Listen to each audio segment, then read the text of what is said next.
And we should be live. Merry Christmas. Right. Is the audio good? Audio check. Seems to be fine. Everything working? Am I streaming to the right place? Can anyone actually see the stream? These are always good questions. Because half the time, YouTube just sends it to the wrong place. Do we have a live stream or do we just have me babbling to myself? Live now. Does seem to be working. Hello. Good evening.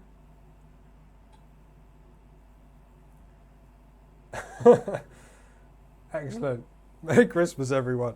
We're doing just a really relaxed live stream today. I just wanted to get something up and I wanted to work on something. So why not do the two things at the same time? This is going to be printing the whole time as we go.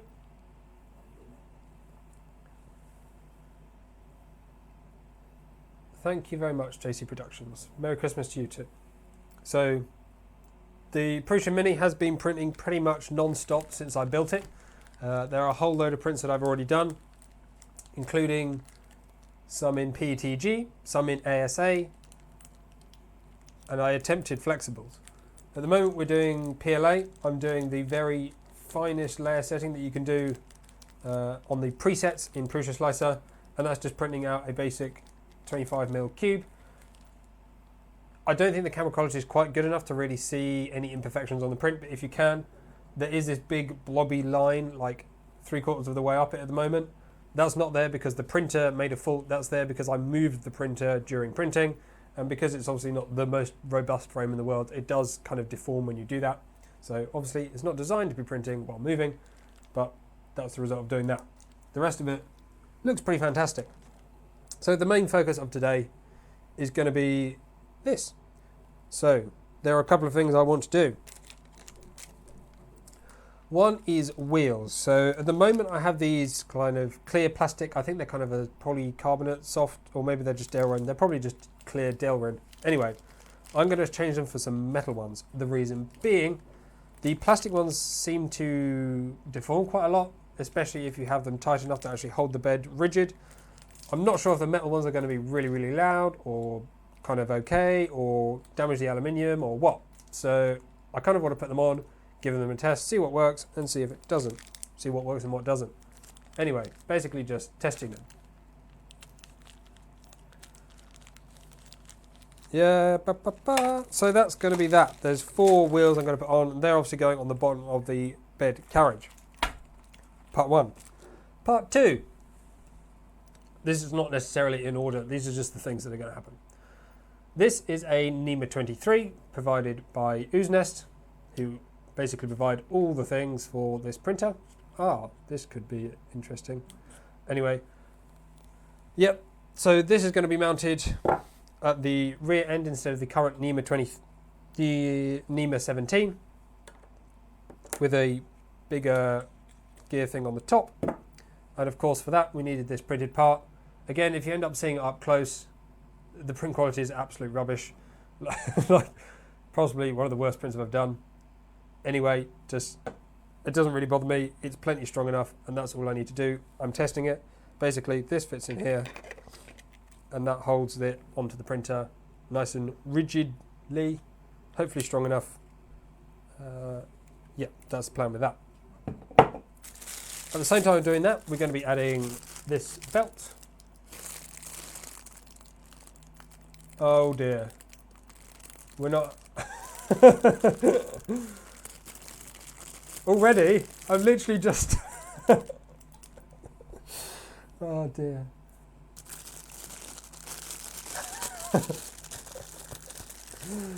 Oh god. How did you guys know after literally just 5 minutes?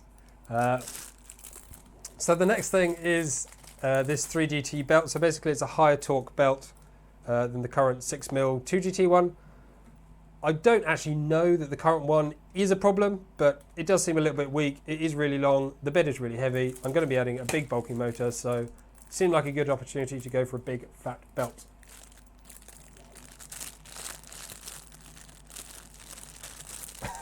Oh dear. I guess this is going to be become quite a theme, isn't it? Obviously Joe's time zone is just at that perfect spot for me to start mine as soon as his ends. Filled with screws. Oh dear. Yeah, I'm just fiddling with screws. That's basically it.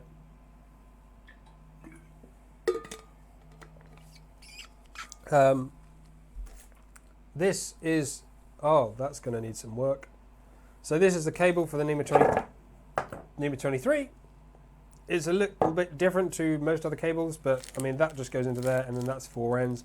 I'm going to have to stick a connector on that, so there may be some less interesting bits depending on what you like watching. I am going to have to do some wiring, and at the end I'll probably do the print configuration, so if you're not interested you can leave that. Of course, in order to add the belt, we're going to be changing the belt mount as well. So we've got this little printed part with some aluminium clamps on it. It's going to go on the underside of the bed. Hello everyone. Welcome everyone that just come from Joe's live stream. Glad I could be of service to make sure you have a constant service of live streaming 3D printing related things all the way through the evening.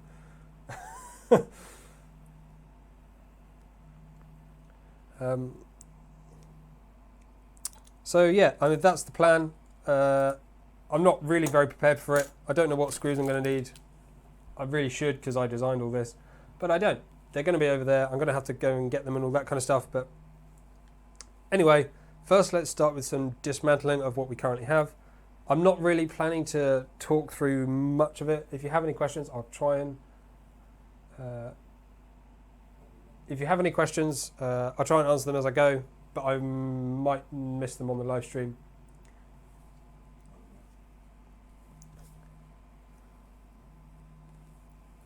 Oh yeah, make sure you subscribe if you haven't already. I'm trying to hit 10k by the end of the year. We have literally like, what is it, 7-8 days to go, and there's 270 to go.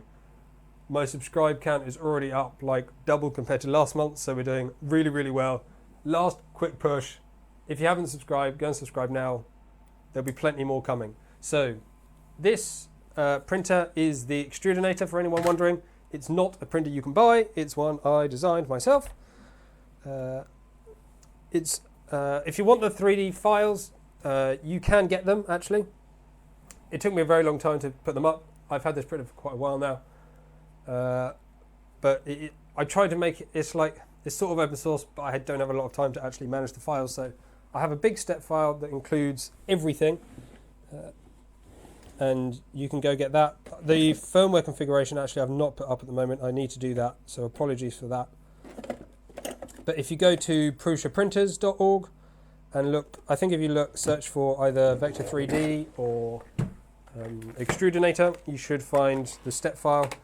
Then you can open that in Fusion 360 if you want to take a closer look. It's not super up to date, so it is therefore a little bit out of date, but largely it is fairly complete. There aren't any really like major changes, but there are quite a number of changes. Lots of little changes.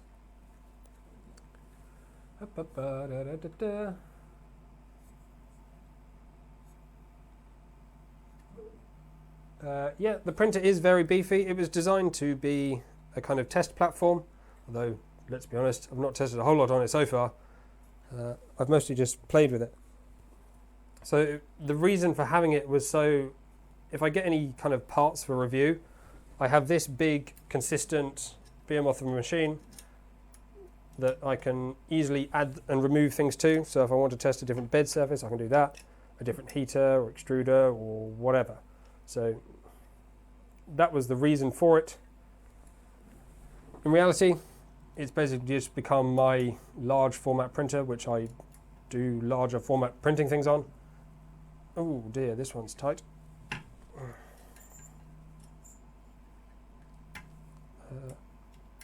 There probably will be some more testing coming up soon on this machine. The Fetus hot end that a lot of people have been talking about recently is probably going to be tested on this machine, probably on that extruder that you can see on there at the moment. I'll have to get some more parts because it doesn't come with a heater or thermistor, but that's basically the plan for that.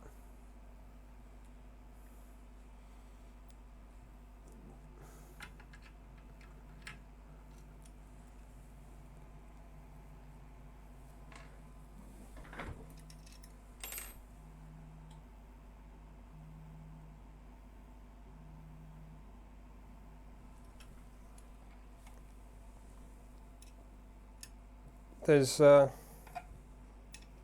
yeah, again, for a lot of you that obviously haven't seen this before, this is Extrudinator, my own machine. There isn't a link in the description, unfortunately, but you can find it on Prusa printers.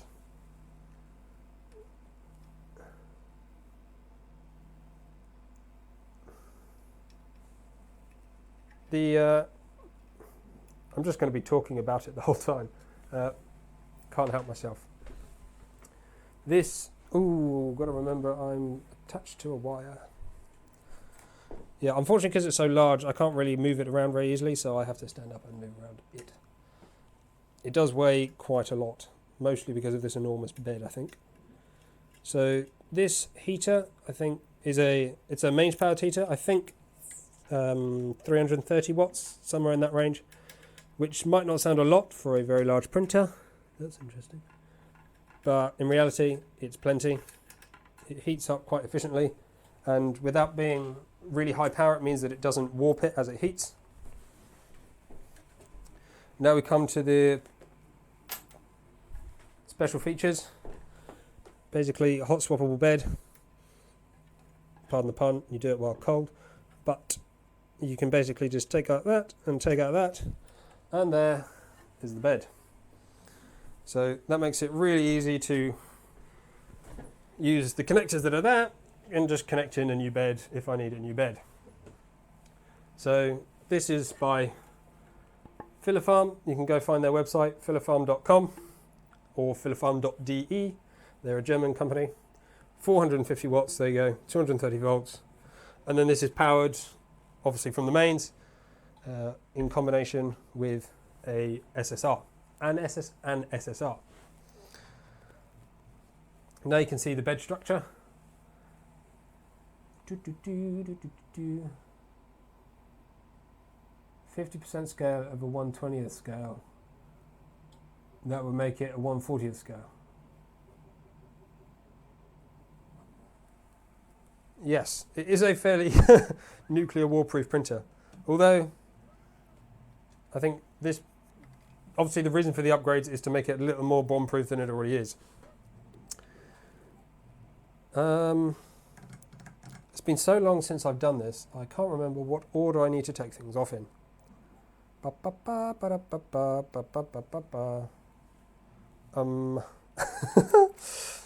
Right. I think doing the whole thing from scratch would make this easy, but strangely it doesn't. Especially when it's been months since you've tampered with it.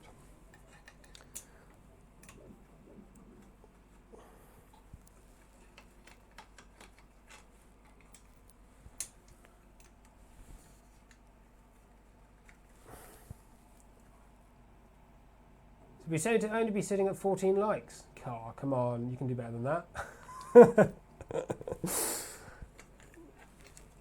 There's 77 people watching and 14 people have liked it.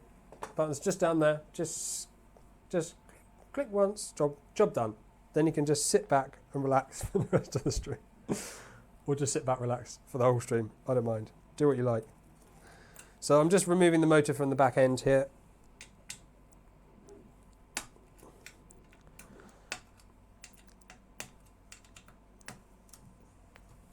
Hopefully that will give me enough slack. Nope. Okay, so we've got to do the idle at the front a little bit as well.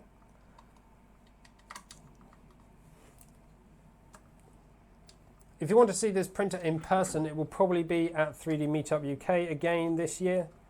I took it last year because it was brand new, but I'll probably take it again because it's quite a nice machine, I think, and seems to be that a lot of people like talking about it, so I'll probably go again. And there'll probably be some other projects as well that are going to be finished between now and then. If you're in the UK, it's almost certainly worth going, especially if you're up north, Birmingham way, where the exhibition actually is. The NEMA 23 only just looks and scale to the rest of the printer. Yeah, I know. Tell me about it. Like so. This is NEMA 17 and NEMA 23, which looks like that should fit like here, right? It just looks normal size. And then this is the NEMA 17. So you've got like it is quite a long-bodied NEMA 17, but in comparison, it's kind of tiny. But then NEMA 17s do pack a lot of punch, as it were. They can put out a lot of torque, even though they're very, very small. So that's sorted. That idler we're going to have to remove and put it back in a bit, I think. Just leave it there. No. Ooh, that's. So you can probably help me judge here. Can you? You almost certainly can't hear that. But I want to know which one's quieter. Oh, this is the right way to do a drag chain, by the way, in case you're wondering. It should roll like that. That rolling action is what a drag chain is for.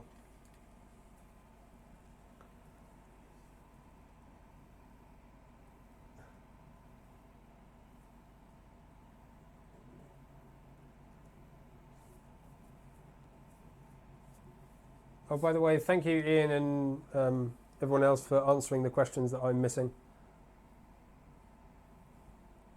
I don't actually know specific torque ratings for each of these. I think it was something monstrously different. So holding torque on this NEMA 17, I think, is somewhere in the region of 45 Newton centimeters. And I think for, what was it? I want to say 180, but that doesn't seem right. I think that was a power rating. Let's see if I can find it quickly.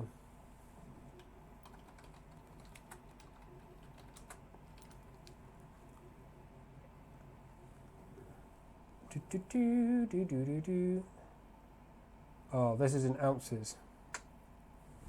So this is the 2303 280. So it's a 2.8 amp, 175 ounce. Like, that's not really a torque rating. Do we have torque ratings in here?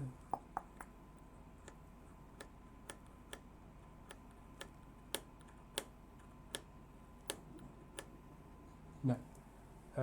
If you want to find out, it's probably going to be roughly the same as all other NEMA 23s. This one's not anything particularly special. We can give you the length, and then you can probably work it out from other specs available. This one is about 55 mil long-ish. So it will match up with other things around the same. So can we take this off this end? Not easily. Can we take it off this end? Yes. And there you go. There's a bed. Now, unfortunately, because that's a fixed length from there, this is going to be quite not very easy to do. Right, let's have a quick break while we put some wheels together. I'm not actually sure how long today's live stream is going to be. It could be an hour, it could be 4.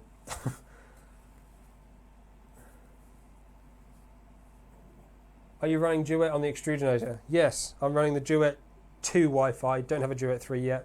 Yes, they can easily handle NEMA 23s. They can do like some stupid amount of torque, like really high, stupid amount of current rather. So NEMA 23 will be no problem at all. Let's undo this. I'm going to need, so we have,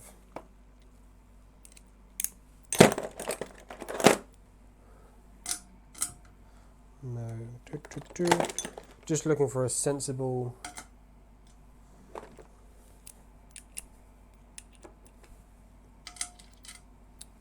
somewhere between that and that. 9, 7, I need an 8 mil. 10, 8. Perfect.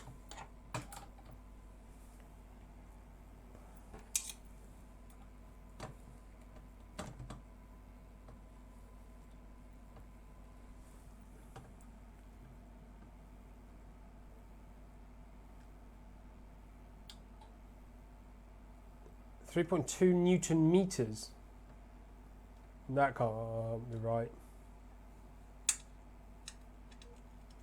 I'm pretty sure that's not right, sorry.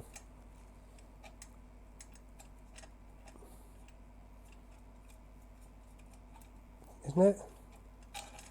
Because the... Come on.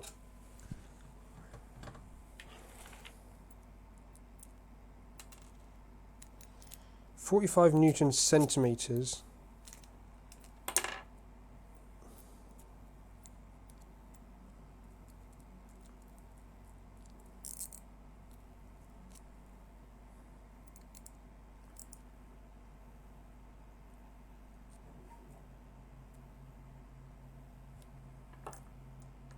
.2 Newton centimeters is absolutely a huge amount of torque, but then they are absolutely massive, so maybe that is right. So we've got to assemble these wheels. I'll put it in front of that camera quickly so you can see what it is. It's basic. Oh, bugger! You don't want to do that. It's basically a kind of V-shaped wheel with a couple of bearings that slot on either side, and then some washers that go on the, well, one washer on the inside and then another one on the outside. They're more like precision, I can't say that today, precision spacers than washers. So these should just press fit, but there we go.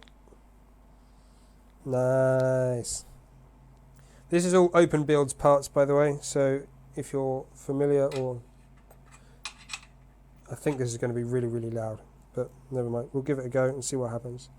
I think these two shims are the same. Oh, maybe not. No, yeah, they are. I kind of want to measure them. Do I have any verniers in hand? Nope.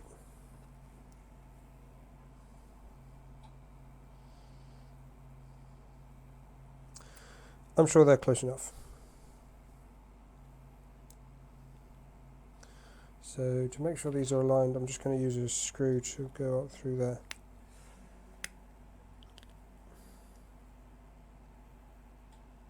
(19 kilograms centimeters). Yeah, so 19 kilograms centimeters is about 180 Newton centimeters, which makes much more sense. So for reference, NEMA 17 is around, I think you get them in the range of like 30 to 60 or something.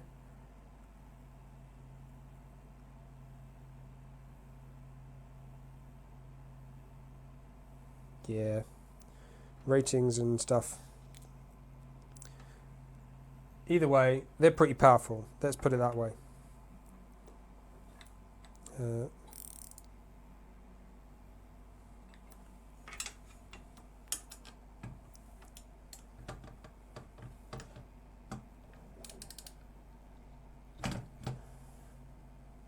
This is a little bit inelegant actually, and it's damaging their drag chain a bit.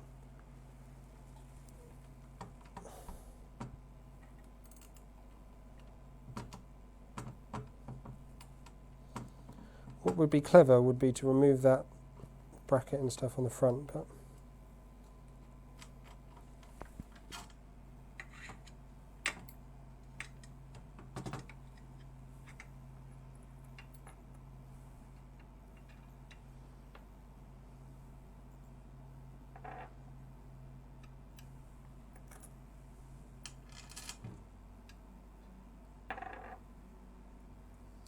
yeah, this is going to need some slightly better process.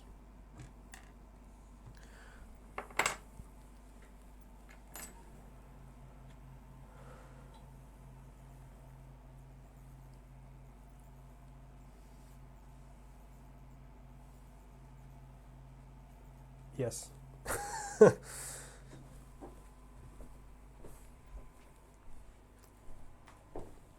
It is definitely a bit much for a little NEMA 23, for a little GT2. But oh, damn it! This is the problem with permanently attaching something like that. Oh god, now things are falling out all over the place.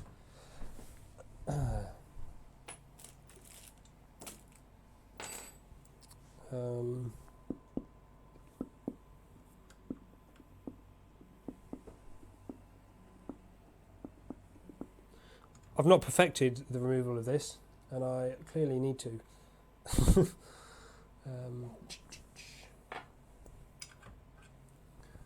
Grab that and that.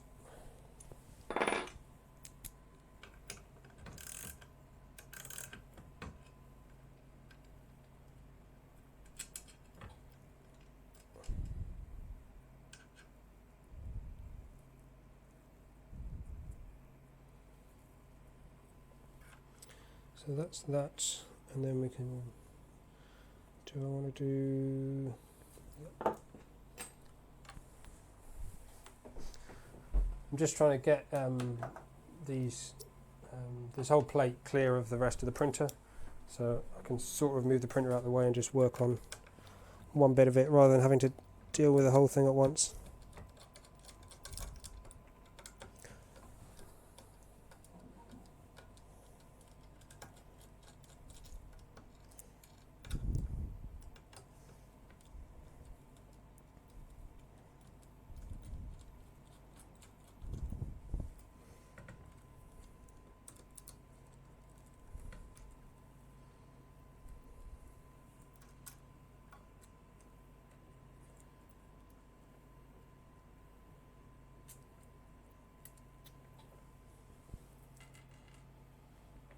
Okay, okay. Oops. So,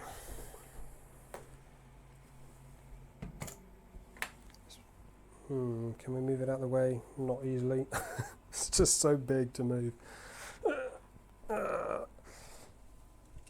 Cool. We got some space.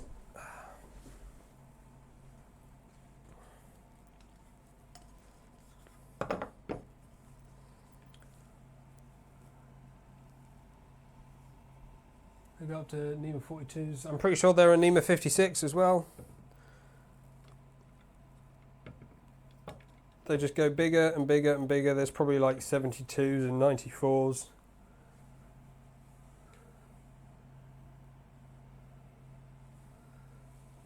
I'm pretty sure they make them probably like up to the size of a house, just because, you know, why not? There'll probably be an application for something like that. There's always an application for something to be bigger. So this is the kind of belt that we currently have. It's onto this plastic part that holds the belt. It's actually worked reasonably well. It's pretty stiff and rigid. I think I printed it out of ASA to make sure it was well away from the rest of the, because of the bit of heat around here from the heated bed. However, it never got very warm, I don't think, under there. So this time we're going PETG, and I think that will be just fine. Let's go back to the wheels. So we should have this coming up through here, and then we have slim spacer, large spacer, wheel, washer, nuts. Oh, they look pretty mean. As I mentioned earlier, I'm not sure if these are going to be better. They'll probably be more durable on the basis that they're metallic, but other than that, I'm not sure they're going to be quieter. I'll probably keep them for a little bit regardless. But 3D printer in the world.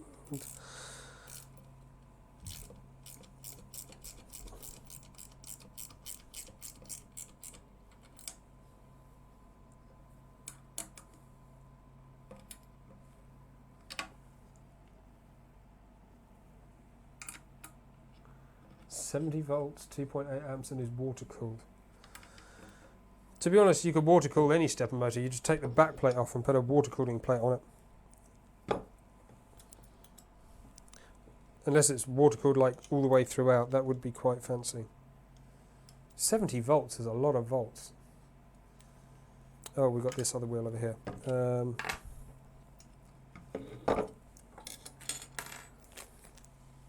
Did I mention these wheels are open builds wheels?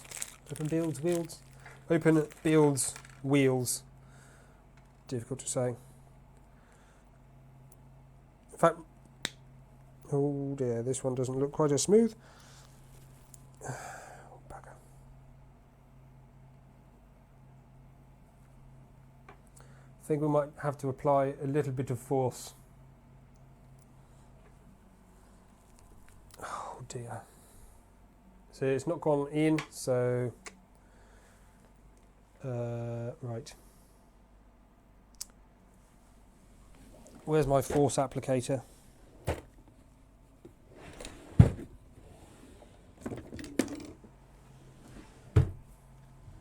Now I don't want to damage it, but I do want to apply lots of force. So I'm going to hit something soft.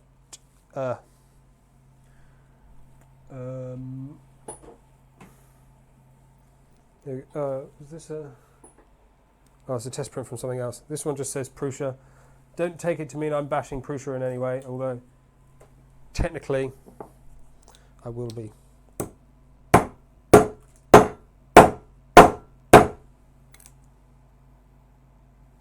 think that's as far as they go. Cool. It only broke it a little bit.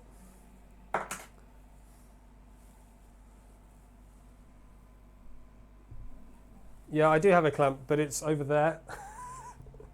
I've used clamps to do this in the past, but it's like 10 feet away. Yeah.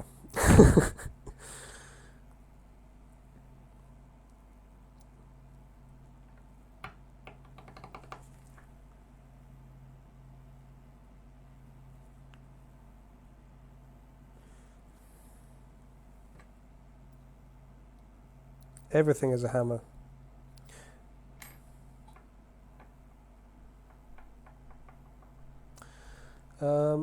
So replace the wheel. We need to, come on, come on. I've screwed on too tight.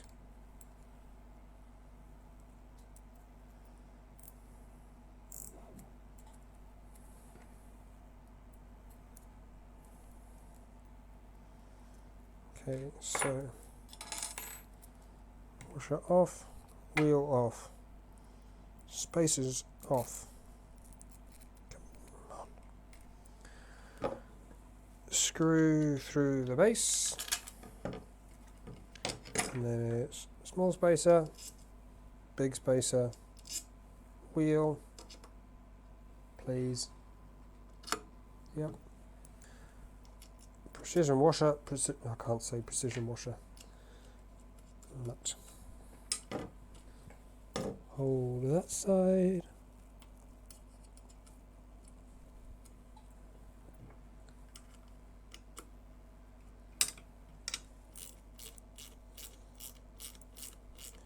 If anyone hasn't subscribed, make sure you do by the end of the year. In case you didn't know, trying to hit 10k by the end of the year. Ooh, we have a print.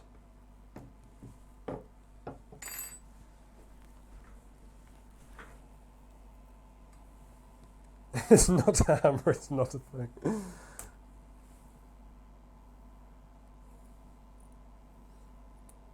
So, how many people have waited 3 hours and 14 minutes for a 25mm cube before?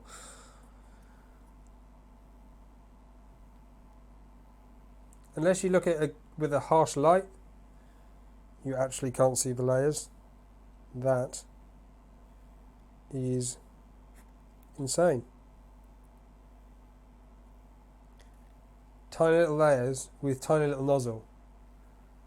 Someone needs to make really, really, really tiny nozzles. I wonder how small you can make a nozzle. I wonder if they're like the 0.15s that E3D have these like prototype nozzles. I think I ought to get one. Although Prusa profiles only go down to 0.25, so I'm too lazy to make my own profiles. Anyway, that's going in the box of printed tests. We'll stick something else on printing now.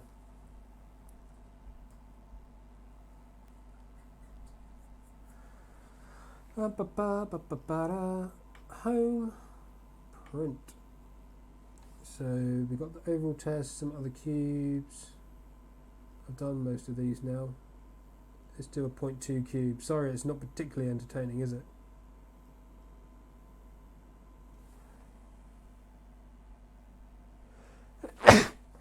Excuse me. I love this preview.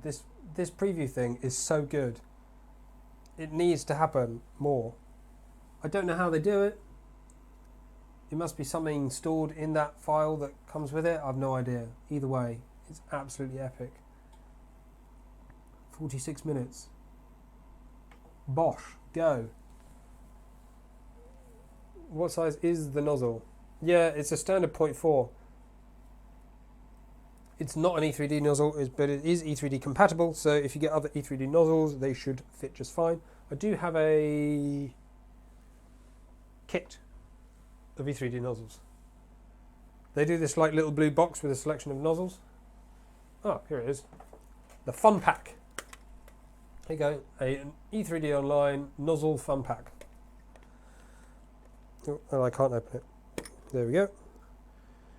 So this contains, I believe the smallest here is 0.25. Yeah, I think it's 0.6, 0.5, 0.35, 0.3, 0.25, something like that. Cool. And now I'm dropping them out. So the smallest standard nozzle they do is 0.15. But I think they do this like prototype 0.1. Yeah, they make 0.1 nozzles. But they do say it's... Oh, this has got to be tinier than that. How big is this? 1 dot. What's a 1 dot? So that's 0.3? Ah, I think I'm using the 0.25 on there at the moment. Is this? Yes, this is nozzle X. So that's 0.4. That's 0.3. This one looks quite small. 2 dots. 0.35. Then I've got 2 waste 0.4 ones. And then that's, I think, 3. So that's... No, that can't be 3. That's on every side. So that's 0.5. And there's probably 0.5, 0.6 and 0.8 then. Oh, I'm going to lose my voice if I keep talking.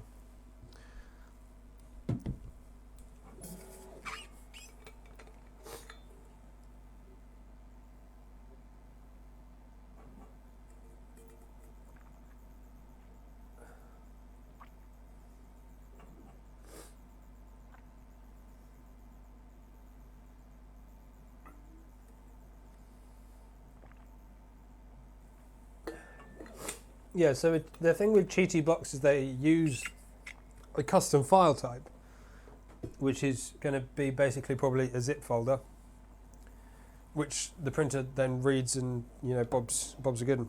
Bob's a good one? Bob's your mother's brother. Bob's your uncle. There you go. There you go. But with this printer and Prusa slicer, I'm pretty sure it's just a standard G-code file, which I'm pretty sure is not a zip file.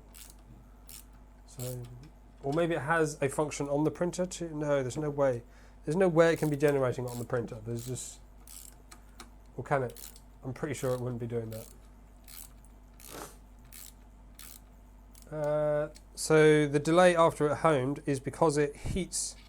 So the cycle is heat the nozzle to 170, heat the bed, do the probing around the bed so you're nozzle 170 so you don't get plastic oozing out the nozzle, and then it sits in the front corner until it heats up to the correct printing temperature, which in this case is 215, and then it starts printing.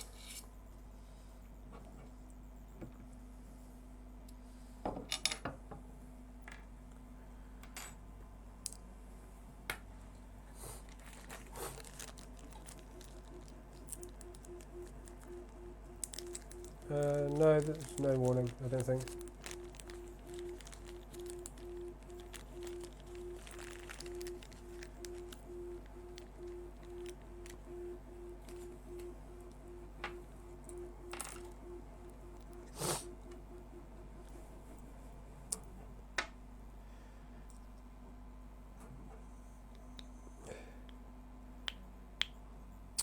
doing the thing again where it doesn't go in straight.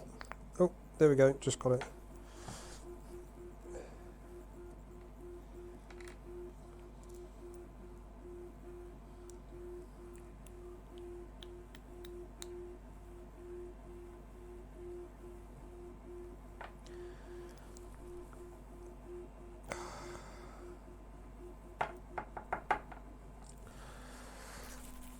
We're going to have to bash it again.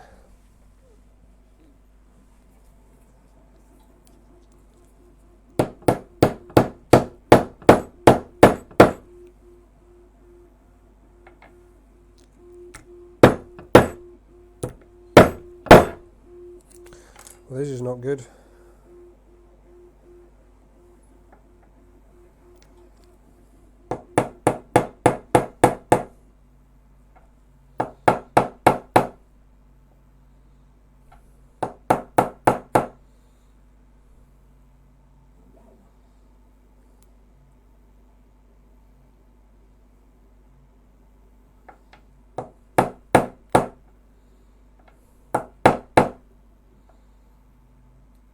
I might have royally screwed this.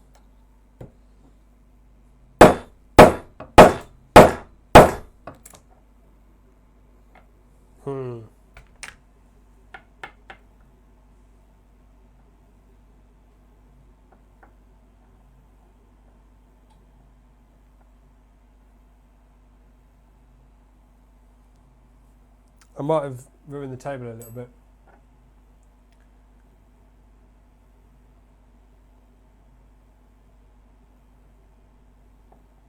Any mechanical engineers? I'm a mechanical engineer.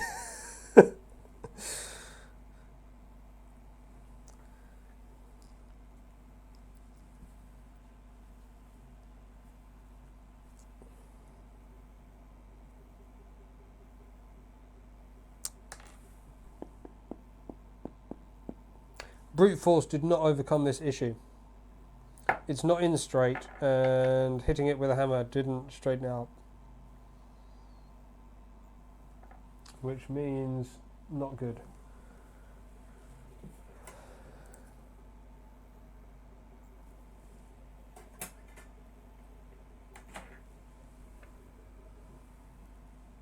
I think everything hopped off the table when I hit the desk. I've actually really damaged the desk doing that. I need to straighten it up. Do not have adequate tools to do such a thing. Ah, maybe just tighten it with a screw. That might do the job. Let's give that a go, eh? Oh dear.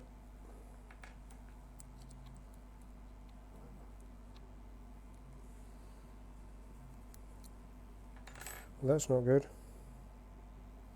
That washer is stuck. This is really not going too well.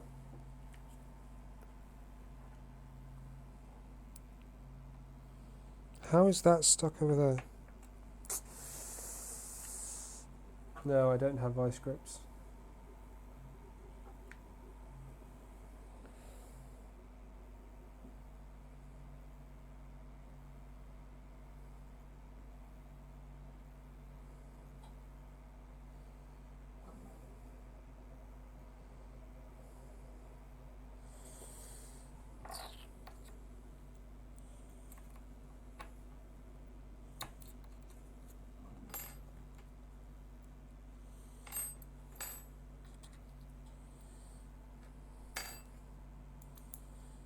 We're going to go for a fairly risky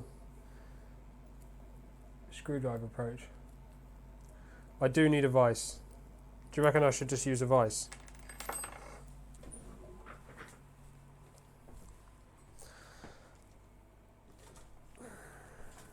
I've got a puny little vise.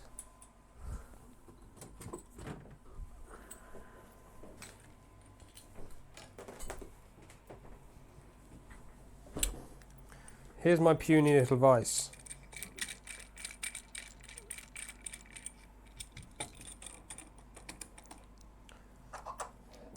This thing's about as straight as a roundabout though.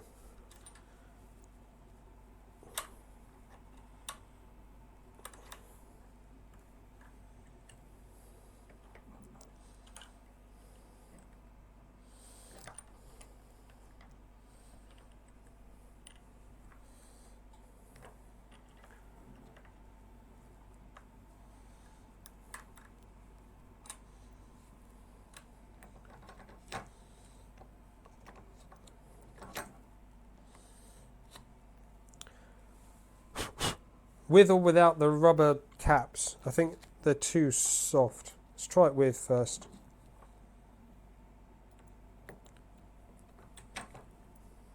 But I think they're going to be too soft. Haha! Would you look at that? I think the problem was actually the washer had not gone in straight. But that vice sorted it out literally instantly. Bonus points to whoever suggested the vice. Should have done that from the start.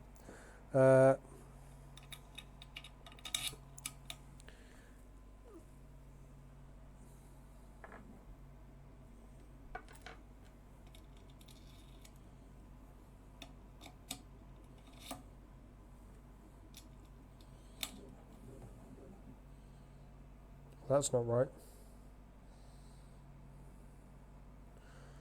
What has happened there?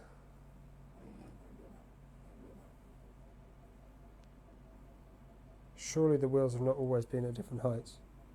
They look different.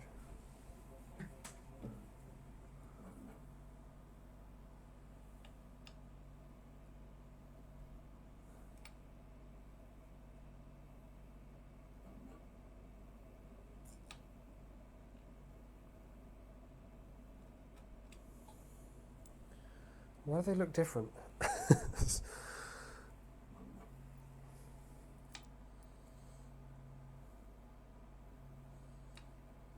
Yeah, they are the same.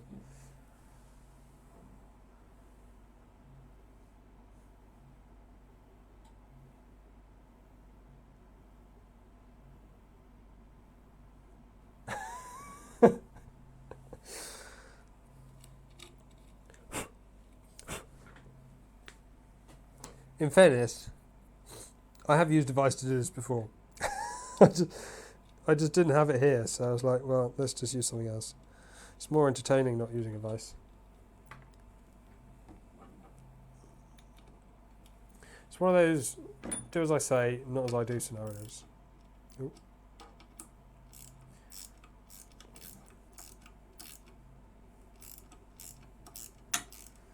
I haven't broken it completely. It looks broken. It's not as broken as it looks. The rest of it's on the floor. In one piece, not 100 pieces. This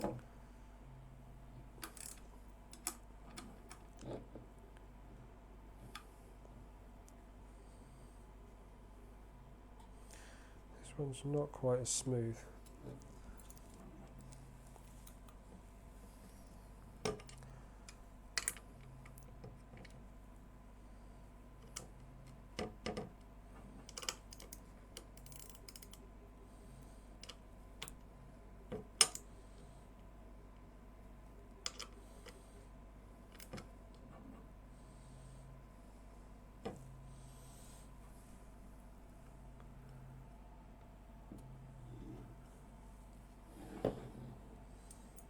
Posh spanners.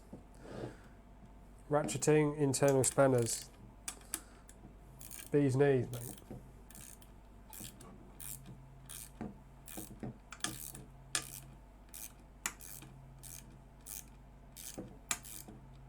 Oh, three. I've got a couple of different ones.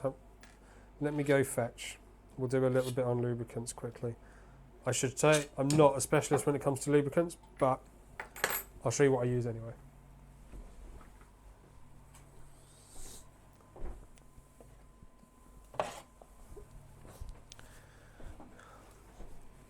These are the two that I have.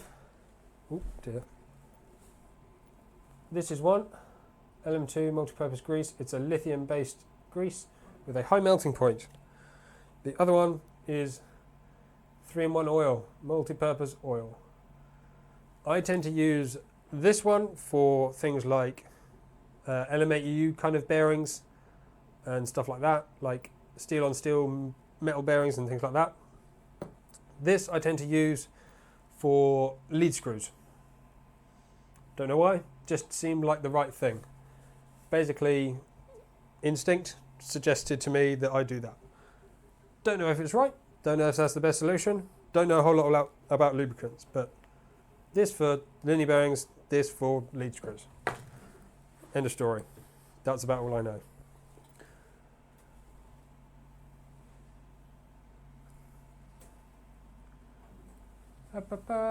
What is it you're building? Oh yes, the Extrudinator. It's more like rebuilding or just modifying than actually building, because it is already built, was built, has been used. You know, those things.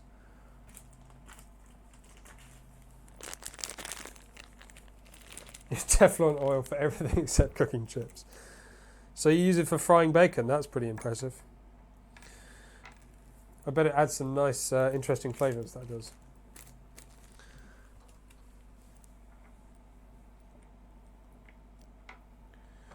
So, this time I'm going to attempt to do it a little bit more properly. Going to very lightly seat the bearing in the top, and then use the vise to, what an idiot,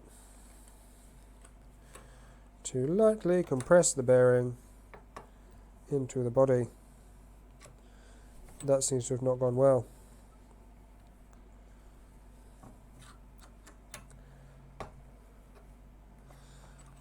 These rubber things are not good.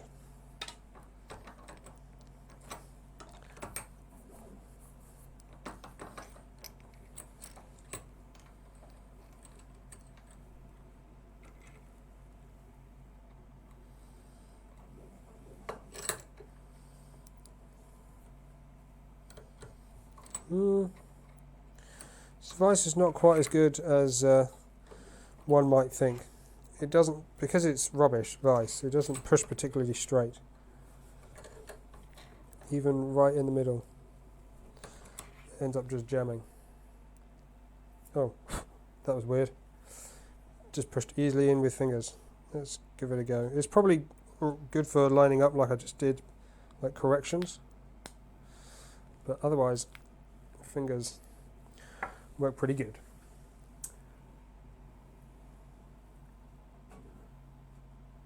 That's true. Bacon, to be honest, I don't use oil to cook bacon, so don't know why I said that.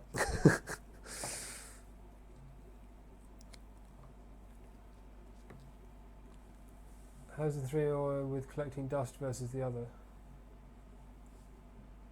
I mean, it collects some dust, but I use them in a normal kind of home room, so not bad. I mean, technically the bearings are sealed, right? So there shouldn't be much getting inside.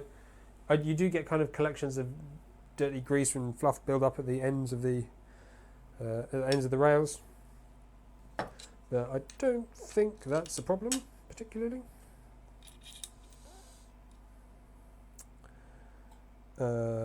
Where's my spacer that I need to put in the gap? Hello, where's my spacer? Oh dear, what have I done with it? Stuck to the back of there. Bosh that on there. Bosh that on there. Bosh that on there. Bosh that on there.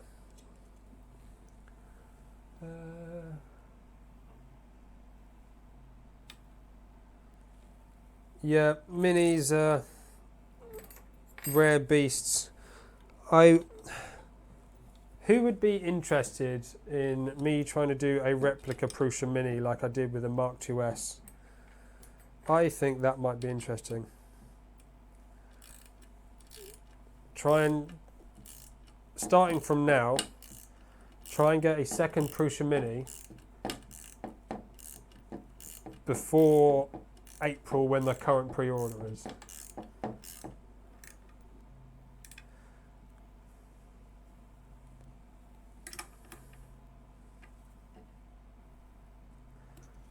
Like, because I want a second one. In fact, I want more than a second one. I'd quite like 4 of them. They are quite good.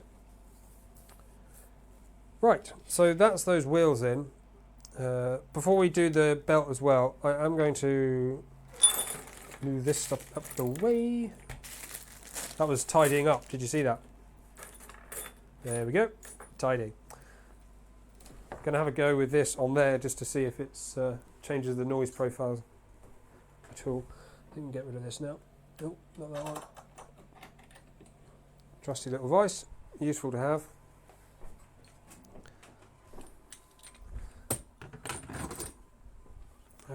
Don't need the lubricant. That can go back.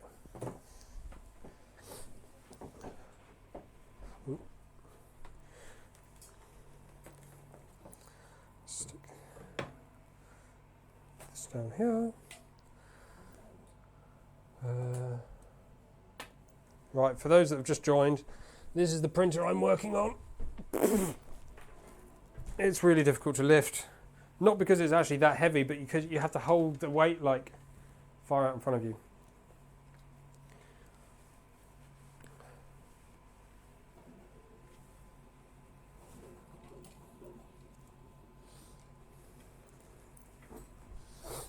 Right, let's take bets.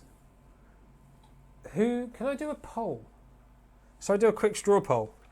I've not done straw poll before. Well, I have, but not on the live stream. Let's do a quick straw poll.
Do people even do straw polls anymore?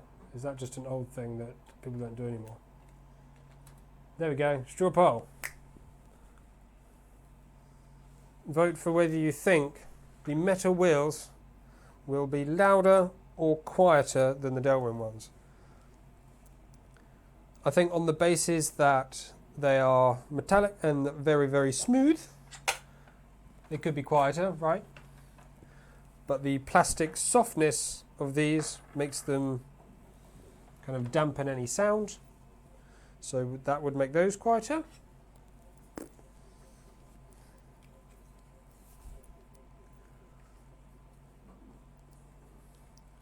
Should do a noise test in a minute.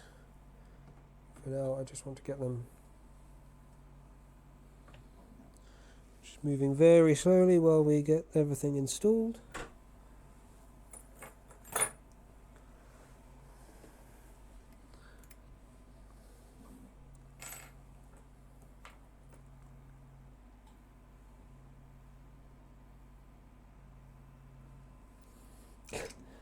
Yeah.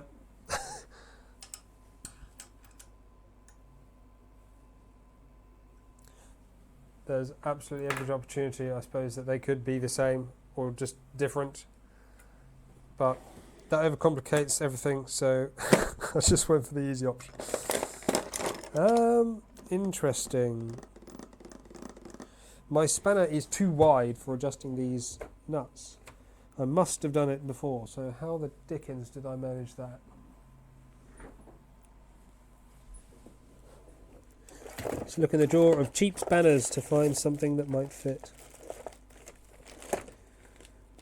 Oh, I do have that. I think I.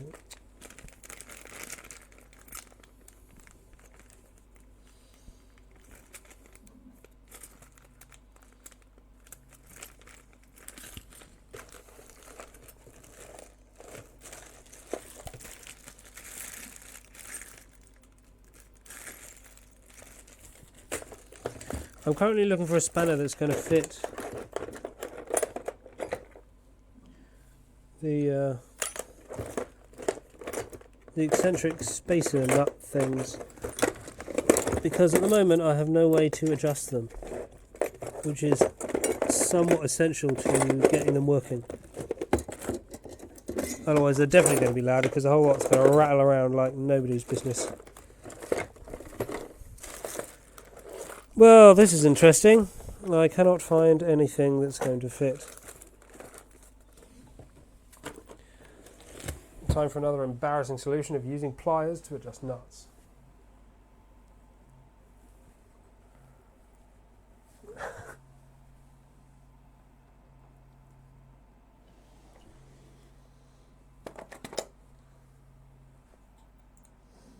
It's the cheapest tool in the toolbox, the rubbishy needle nose pliers.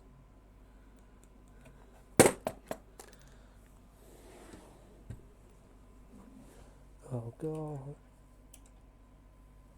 Oh, this doesn't even grip strong enough to do it. No, that's not going to work.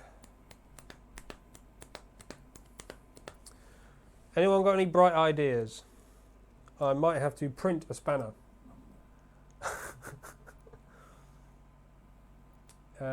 Yes, I'm based in the UK. Hence the English accent. Or lack of accent, as we like to refer to ourselves.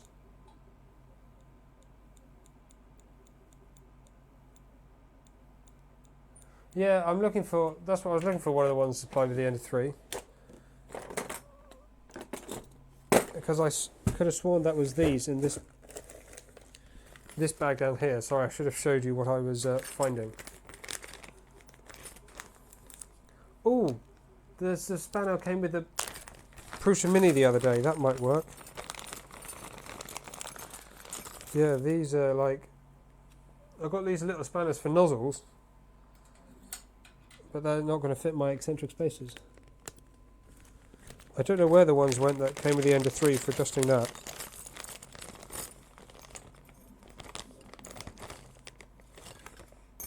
Because they're definitely not in that bag.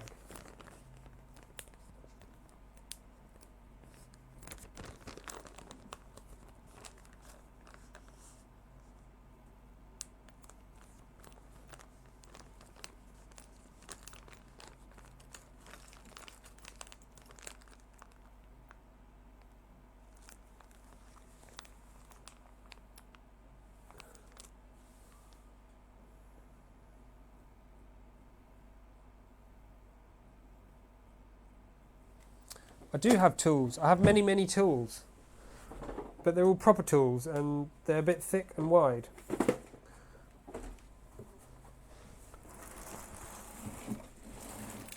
Here, look. You want to see tools? Ta-da! Tools. You can't really see them. See, a whole box of tools. But it's mostly just like socket sets. But the spanners I got out there and they're too wide. I was just looking to see if there's not any like smaller adapters.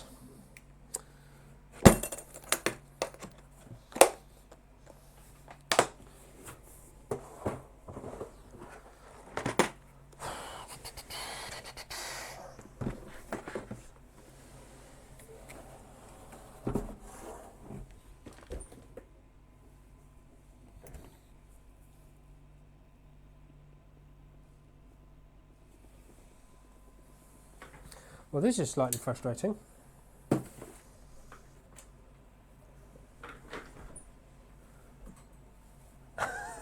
Hey, don't diss my Halford's toolset. There's nothing wrong with Halford's toolset. It does the job.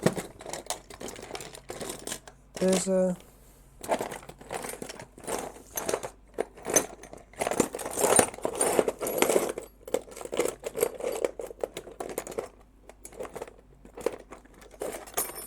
Aha!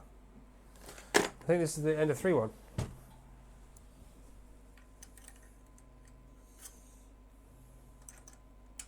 Yes, victory!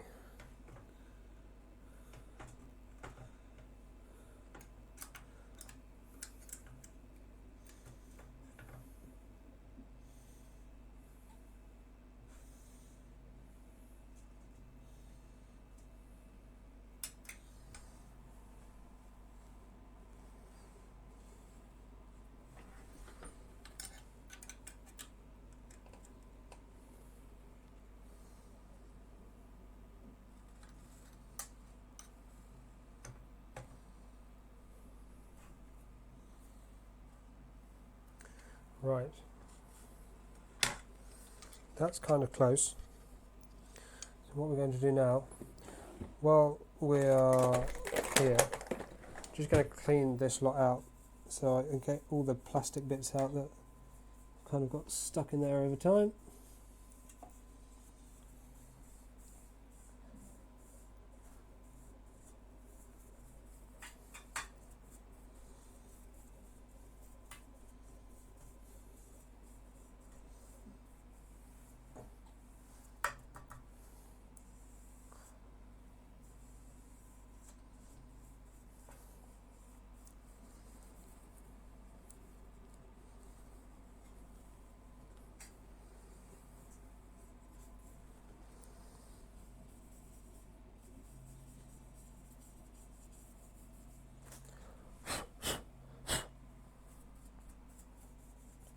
Okie dokie.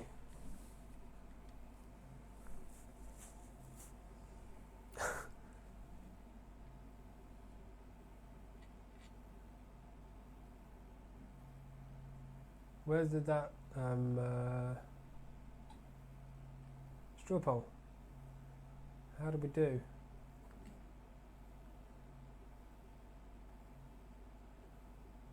%90% say metal is louder. Interesting.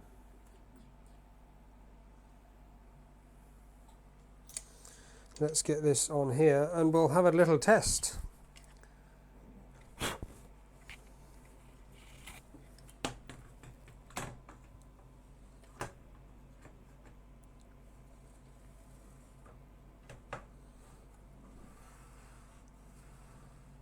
That feels a little bit too tight.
Yep, definitely louder.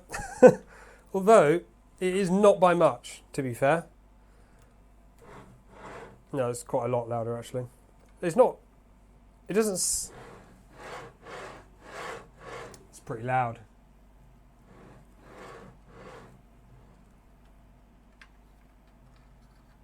How many printers do I have at the moment? That is a good question. 1, 2, 3... 4, 5, 6, 7, 8, 9, 10. 10 printers.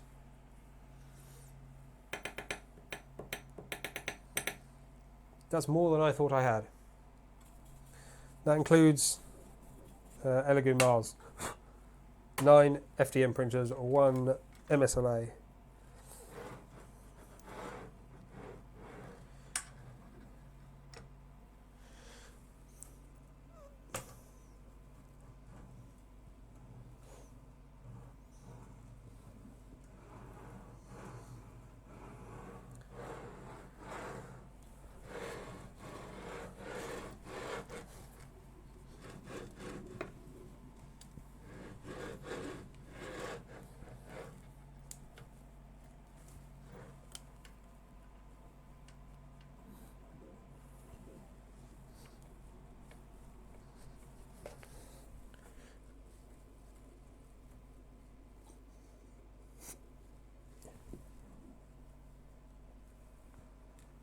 I mean, it's pretty rigid.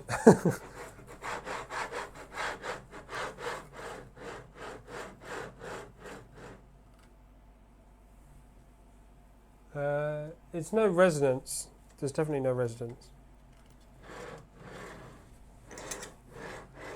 No, I think the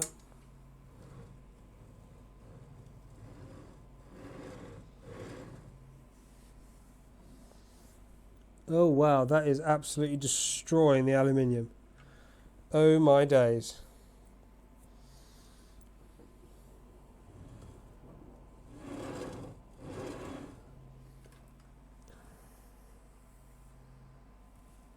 There's a white powder coming out of it already. Steel wheels on aluminium. Unless that is a result of these. I don't think it is. Maybe it is. That white powder might be from those that's just wearing off rather than...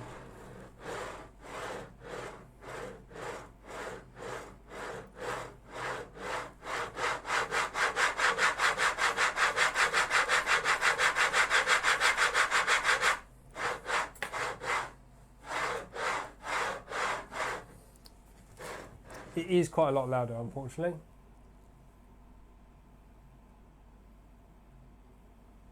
If you had 350 to 400 pounds and were a new 3D printer, which printer would you buy and why? This one right here, even though it would take 4 months. Because it's not that easy to assemble. There's only 4 screws to assemble. You get included slicing profiles. The profiles actually work. The printer actually works. You get support for what you get. Like, you can just print stuff. None of this faffing about with finding other people with profiles and having to fix it and do upgrades. You just print.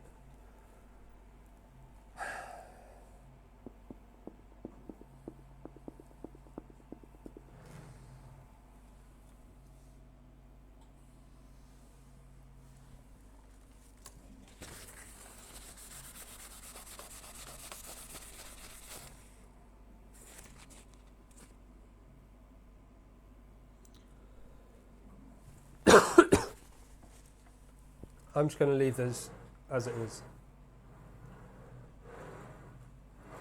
We've got to try it. It's a test. A test has got to be longer than just whizzing it up and down the track for a few seconds. Maybe they change them back in like a week or less than that. But until then, we must try. We must endeavour to make it work. I want to give it a good go, basically. Even though initial things suggest that they're probably not great. But then the problem with these ones is, although they're quiet, they do just get absolutely crushed. And I'm pretty sure it's affecting the print. Silence is nice, but consistency is nicer. Right. So this is my nice little belt clamp. Let's stick it on the little screen. There you go. That's what it looks like. Hopefully you get a pretty good look at that. He's got these 2 little clips on the front. He's tightened into here. Belt slides in the side. Bibbidi bobbidi bub. You need linear rails, Adam. Correct. I do. But I don't have linear rails. And Oosnest don't sell linear rails. So, yeah.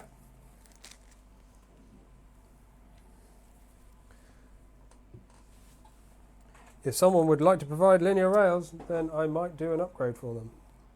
But at the moment, this is not happening.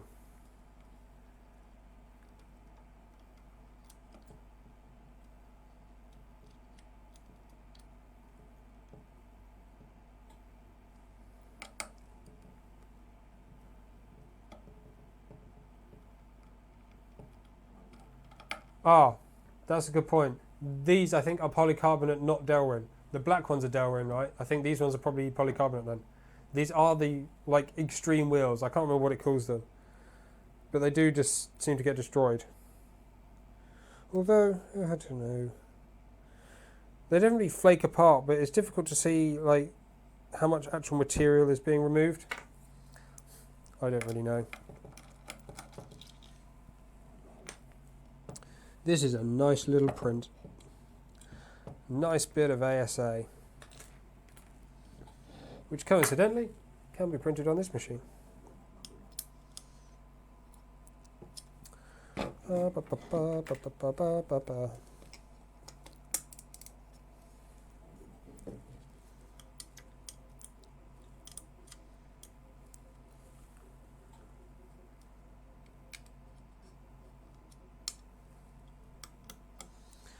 You say low load application, but I just don't feel like this is a low load application. It's flipping heavy. Maybe not like CNC heavy, but the polycarbonate wheels are being destroyed. The Delrin ones won't last a minute, I'm sure. Maybe I need to try them as well. Testing things over time is the only way forwards, right?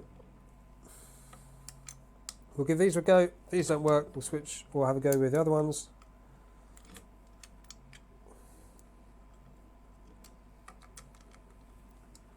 And we'll see what will go.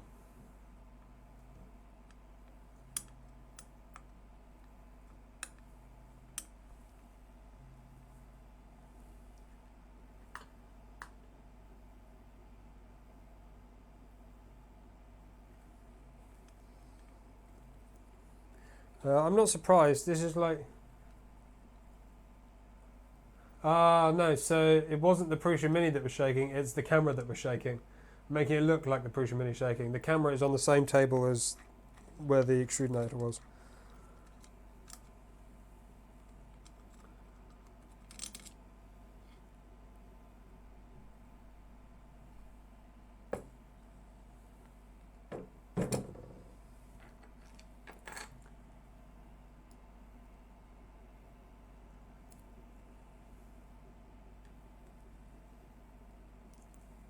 Maybe I am. See, yeah, I totally understand what you're saying, but I've tried the different tensions on these wheels quite a bit.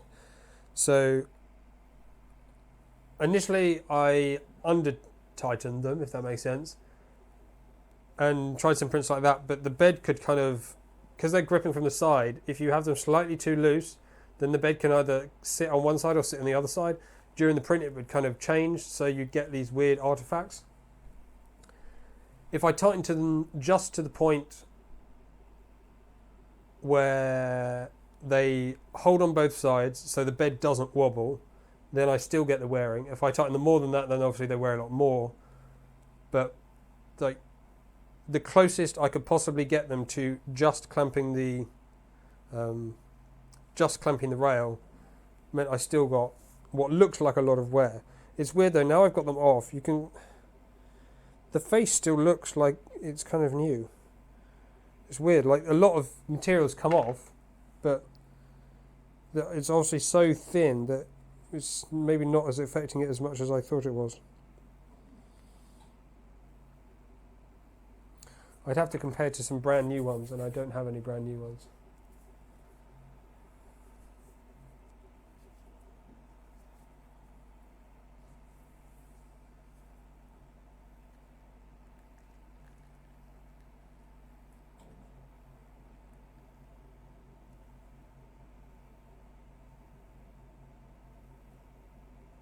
Three-wheel idlers.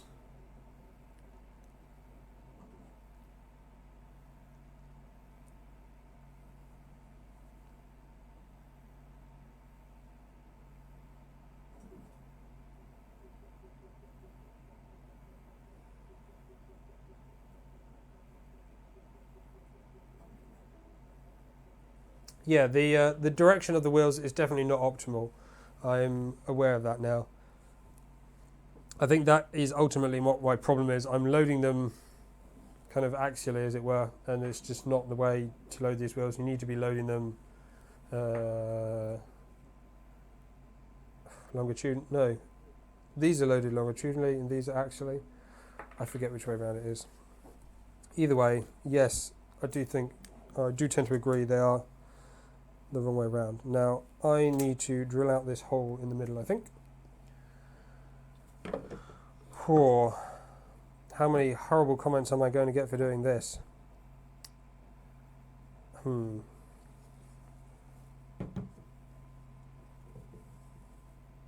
I might just go with some M4 screws instead. I need an M4 and an M5.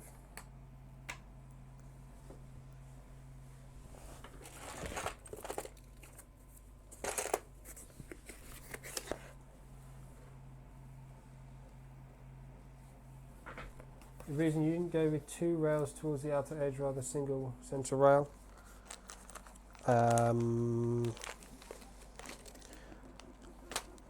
I think... oh yeah, so by having a single rail, you don't have to align the rails.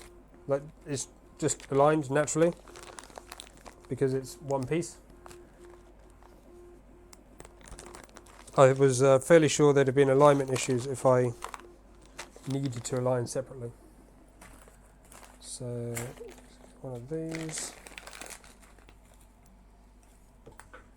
That hole does not look big enough. It's not big enough, I'm going to have to drill it out anyway. Right, this is going to get me a whole lot of...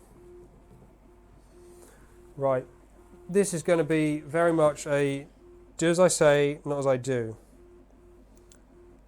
I'm doing it on camera for benefit of the stream. But this is not a great plan, and I wouldn't recommend doing it this way.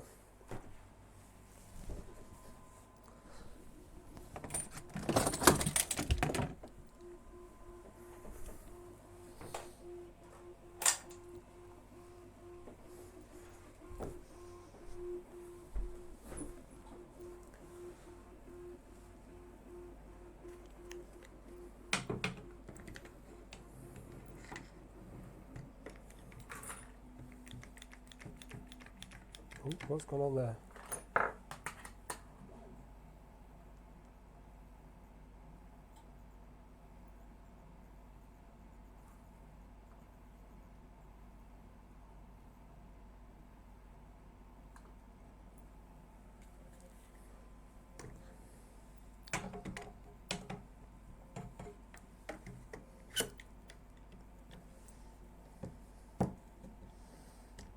This is not very secure.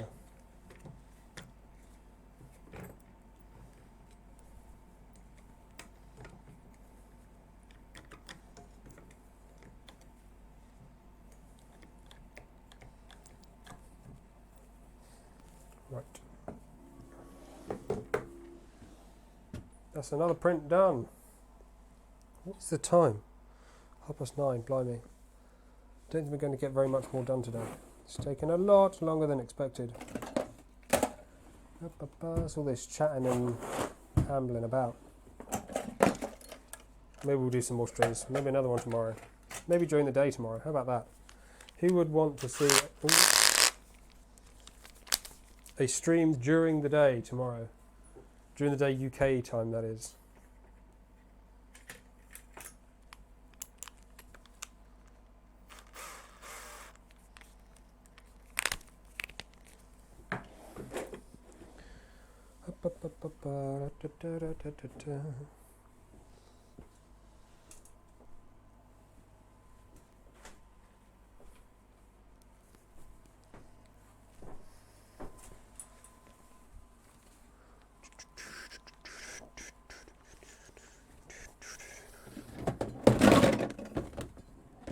Can't find my normal safety glasses, so I'm going to have to use an alternative.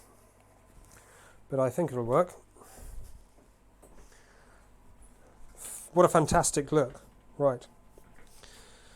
In fact, I'm going to use a little bit of that oil for this.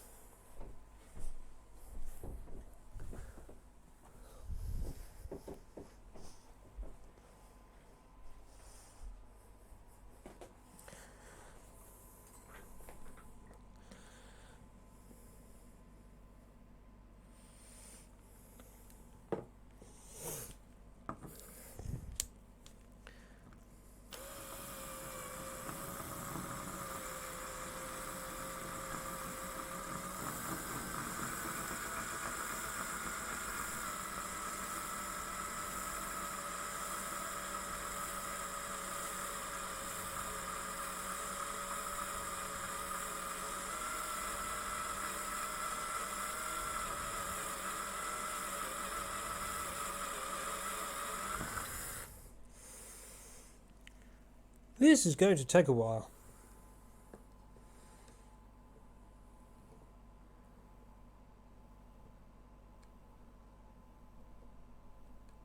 not Christmas tomorrow. Christmas is the day after. Got ages till Christmas yet.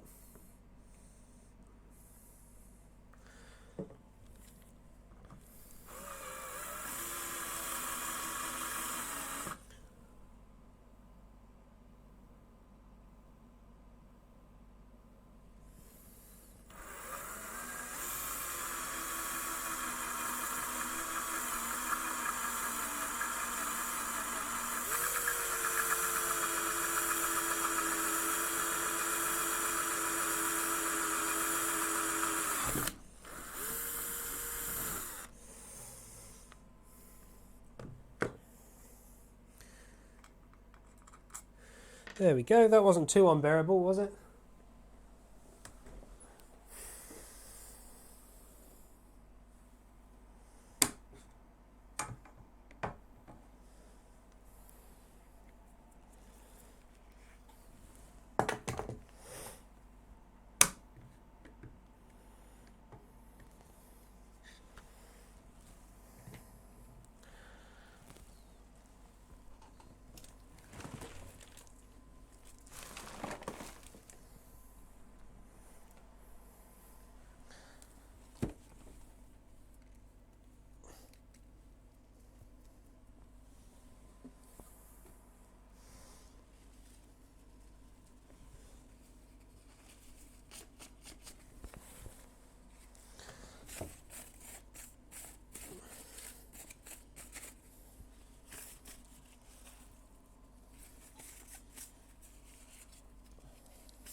Print complete.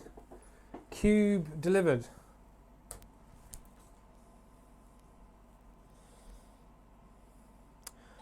There's some pretty weird stuff happening at the corners.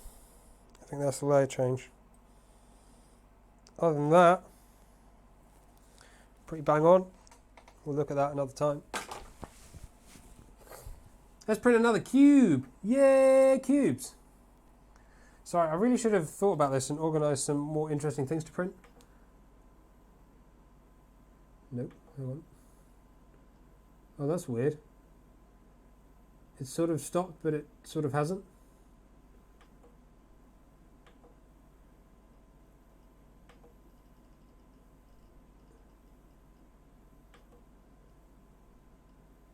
Let's print one of these other things. Let's print a buddy. I don't have a buddy yet. There we go. The only reason for printing more than one cube is that they are different layer heights. Fake ice cubes for the party.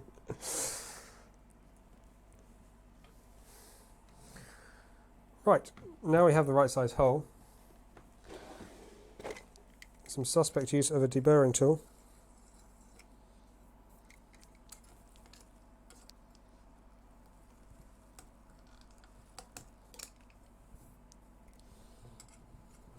Managed to form a bow rather than remove it. There we go.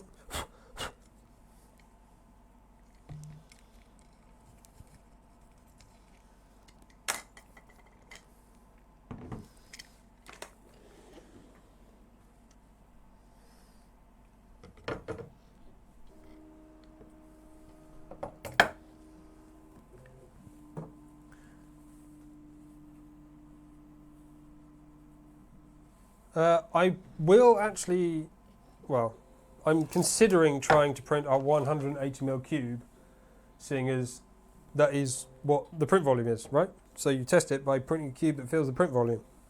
However, it's probably going to take quite a lot of material, and I'm not sure I want to waste a 180mm cube printing just loads of PLA.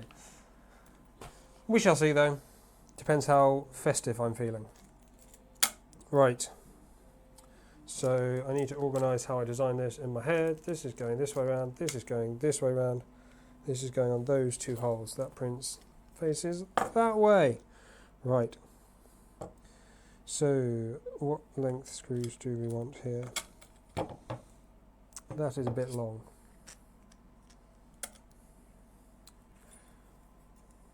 That's 20. Probably want some 15s. Is my cable going to stretch long enough for me to get some 15mm? Maybe it will, maybe it won't.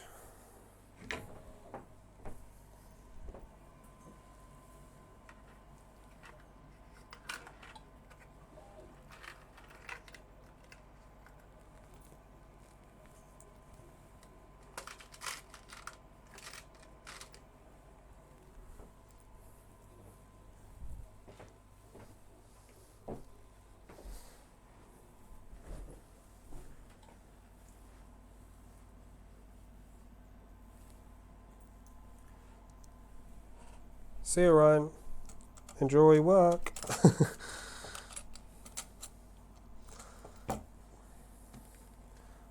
Thank you for joining the stream, of course. This breaks the rule of having two threads clear on the other side, but what you going to do? It's good enough. Whoopsie daisy.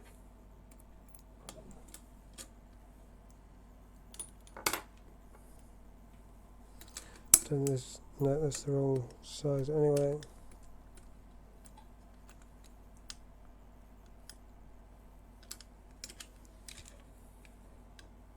I did see that actually. The Mario cube, the kind of digital Mario built out of test cubes. That was quite cool. Not a bad idea. Pixel art for testing. Now we need to think of something we can make out of benches.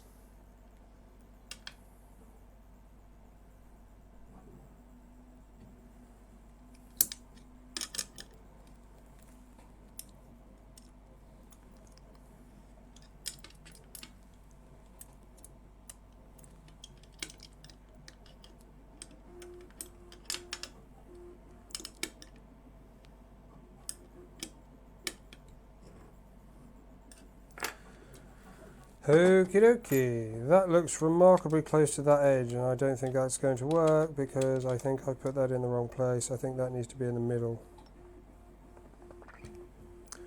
What a nitwit. Let's have a look. Sorry, I know you can't see this. Yep, that's in the wrong place. Because there's 3 holes across the middle. And I should have put, because it's facing that way, I should have put it on this side, but I didn't. So we have to do it again.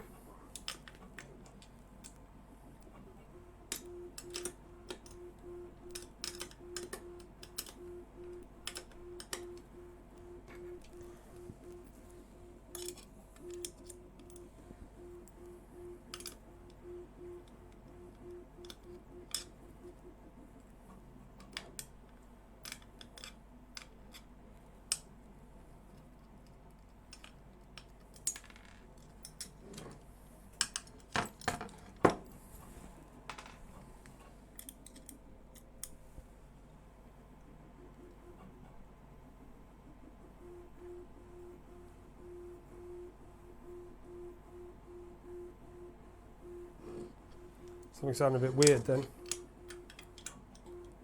And there it was again. What's that sound?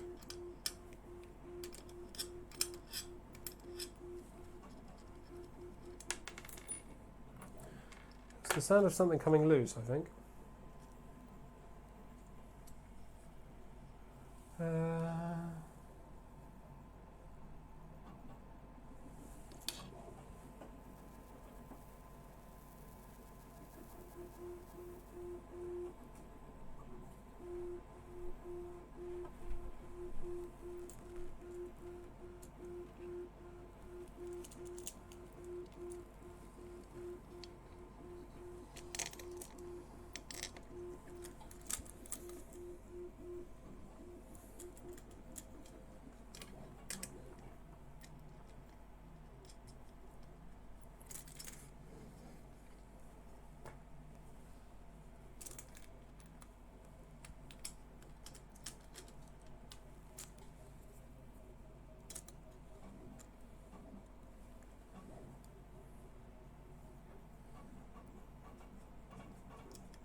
there's something definitely making a very wrong sound.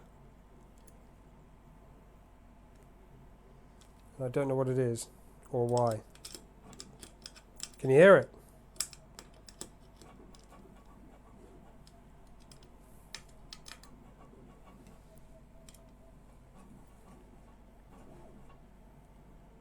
Oh, I know what it is. It's just that hitting on there. Right.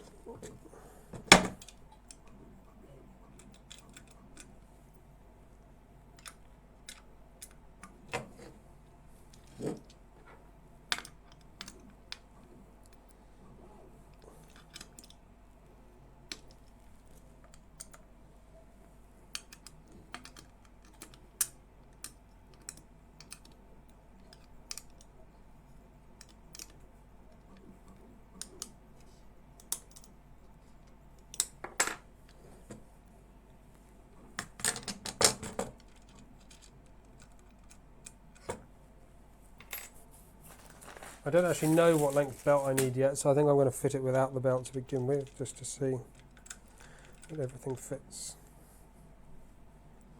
Right, let's tidy some things away.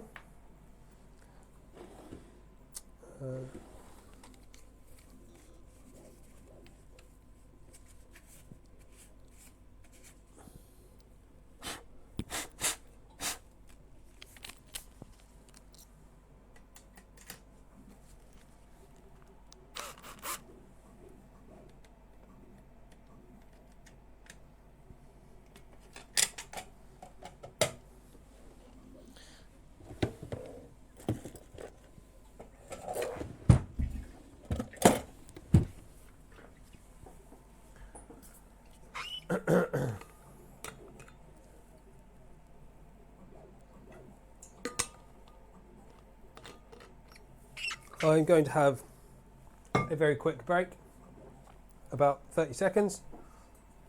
I shall be back in just a moment. I won't go too far, but I will be away. I shall leave you watching the printer for just a minute.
Hello.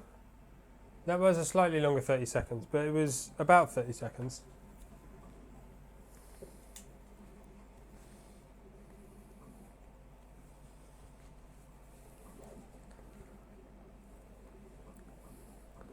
I seem to have gained 5 viewers in the time I was out, so that worked.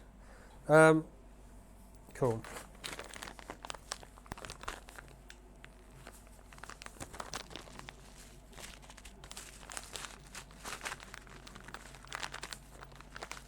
In case someone is wondering, with the Mini, the preview image gets in the G codes. It's a screenshot of the object view created by Prusa encoded as a base 64 string.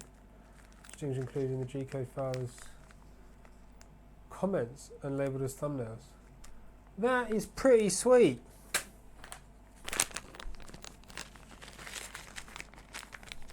Top marks.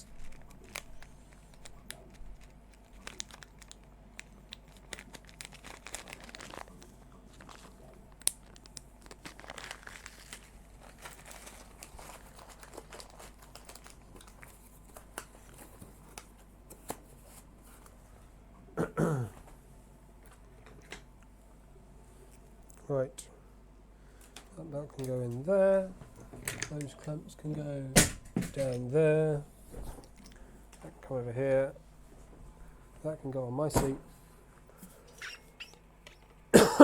Oh, sorry. Bosh, there we go. I think the user interface is right. It would be nice if it was kind of circular based though, rather than rectangular based. It would make more sense if everything's kind of circular and like a dial, because the input method is circular and like a dial. Not that I'm any user interface guru or anything, but that would be my preference. Maybe I'll mention that in the review and see if they change it. How about that, eh? So, this should just fit on like a glove.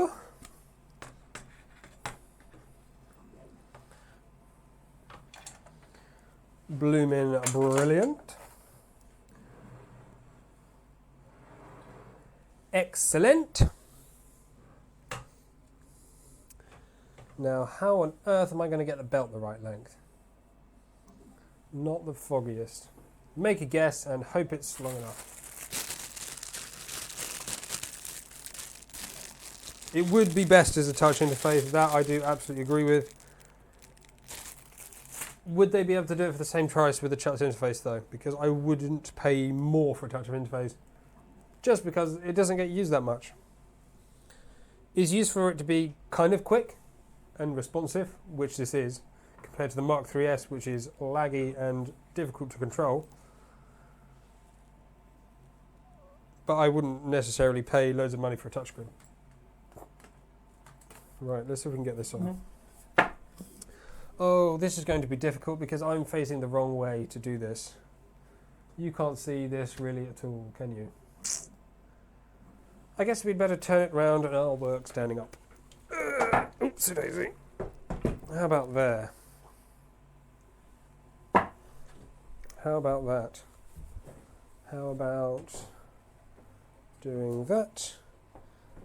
And yes. Oh, I'll just stand up for a bit, it's fine. So, just going to perch on the side here. So this needs some nuts. I need some hammer nuts for this. Me books of nuts.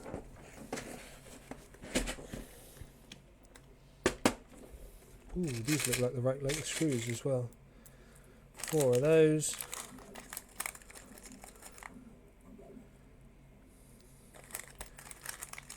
One, 2, 3, 4 of those.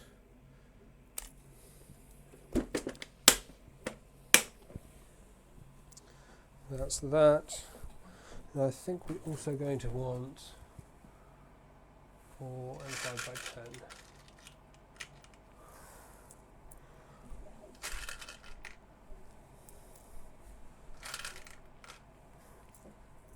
Ah, no, that's going to be way too small.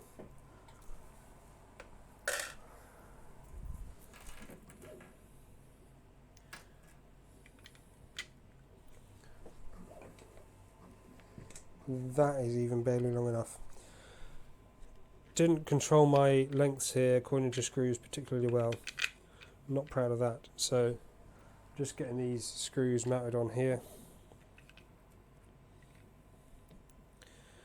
What I should have been more wary of, which I normally am, but with this design clearly I got a bit lazy, is the length of the screw that I'm going to be using to hold it in and how much thread is going to actually lock into what we need.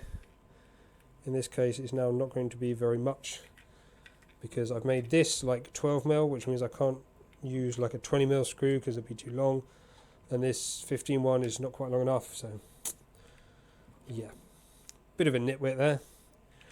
Should have done better. Why does that not fit in there? What? Oh, that's just naff print quality that's doing that.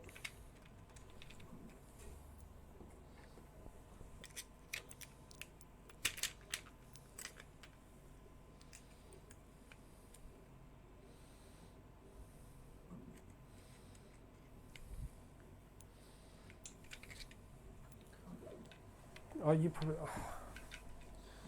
I'm really bad at this.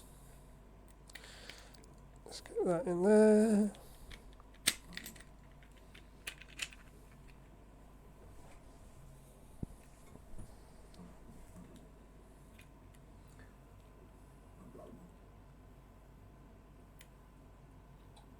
Yes, it's a custom printer. It's the Extrudinator.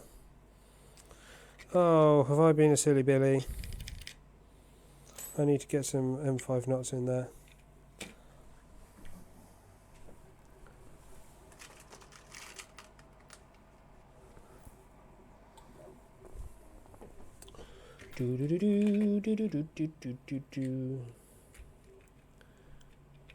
Let's get some more screws.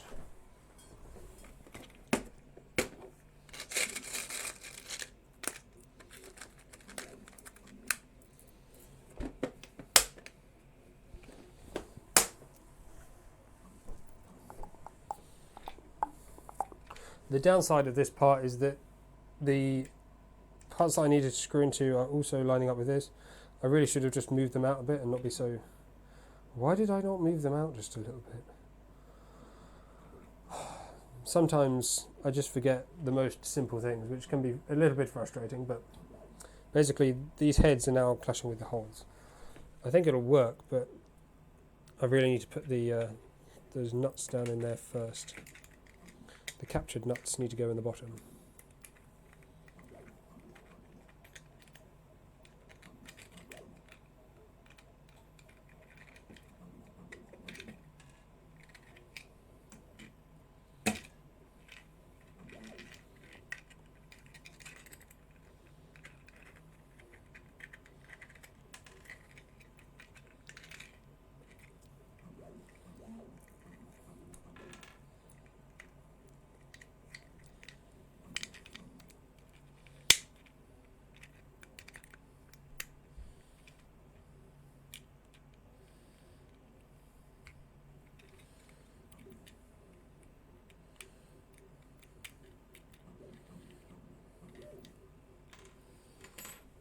You see what I'm doing? Sort of.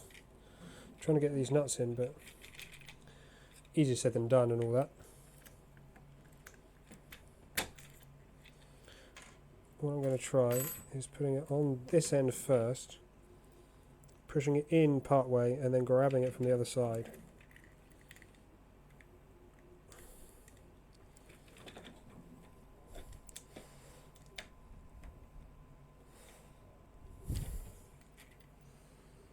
That just didn't work at all.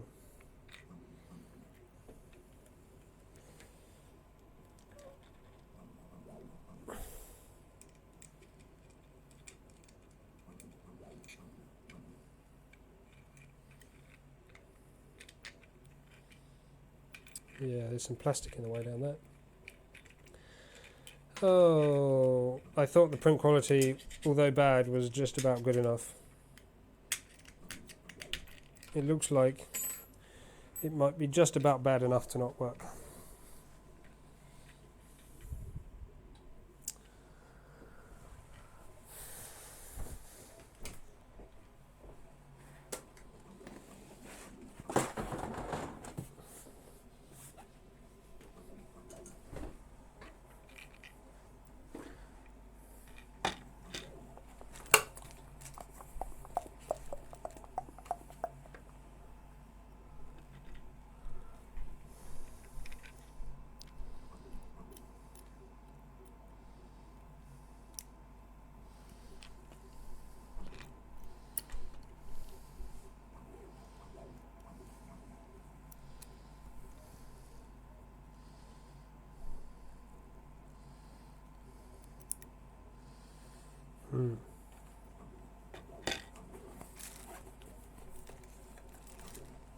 I think the plastic in the bottom is a little bit too thick to just come loose.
I think I might just need to reprint this part. I can't see a way that I'm getting these screws in unless I can get some.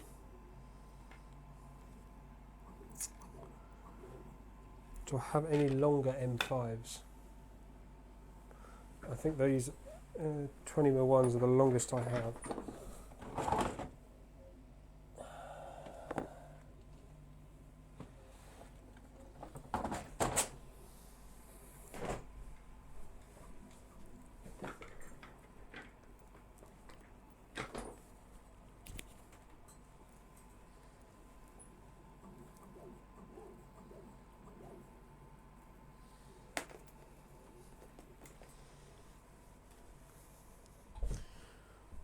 Oh, I know what I've got. Should have some open build screws which are longer.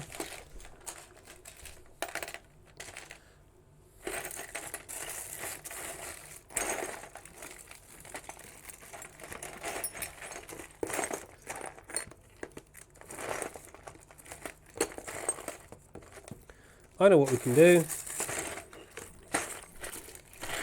Something else. There's one other thing that I forgot. This.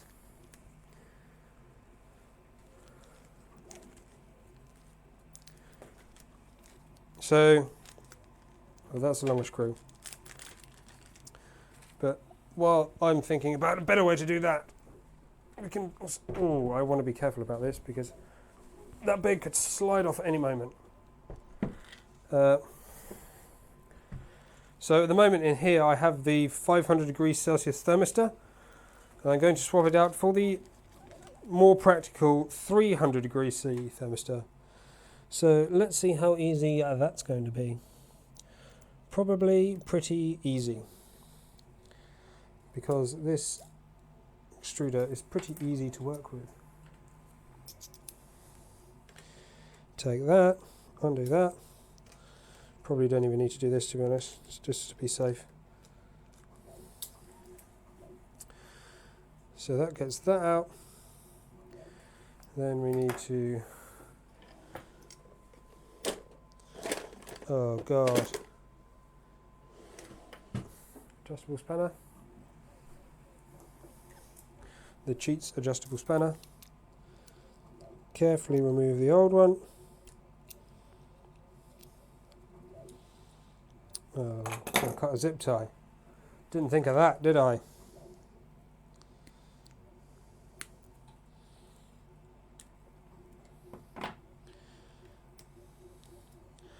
Unpluggy this from here. Spinny this out of here.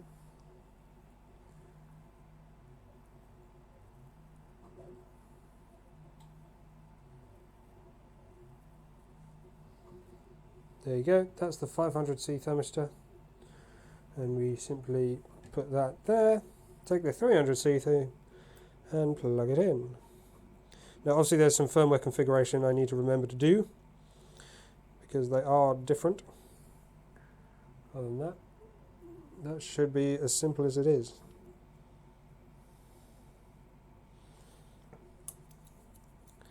Take that, carefully tighten it, not too much, not too little. Stick that up in here, connect that back up in there, feed the filament back up through, slide the latch back over and tighten it in. Boom. Done. That is awesome. Right. So, where were we? Ooh, cable's getting caught. I really need to have a wireless microphone. Having this wire is a big pain. Here we go. Let's see if I get this on here now. Oh, this is not the one that's the problem. Let's start with this one anyway. Let's do an easy one first. So that's that in there.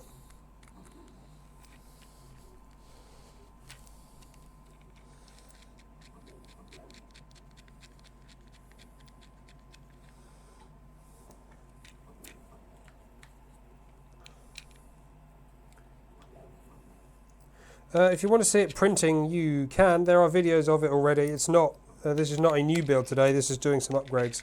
So if you just search for Extrudinator on the channel, you should find some videos of it printing. Hammer nuts going all over the place.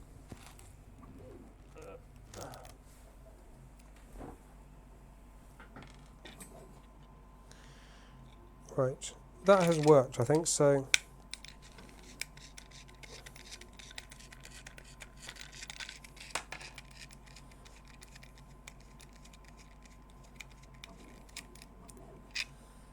Not ideal, but it does the trick. That does pull that screw in. The only thing we have to be careful of, sorry I'm talking right into the microphone there, is there's so much like extra oozy plastic in these holes because I forgot to do the kind of trick to make them good. This is one of these things that I kind of designed in literally 30 minutes. Like, actually not joking, 30 minutes. Because I just wanted to get it done and then I didn't have time to assemble it anyway. So hence we're assembling it now.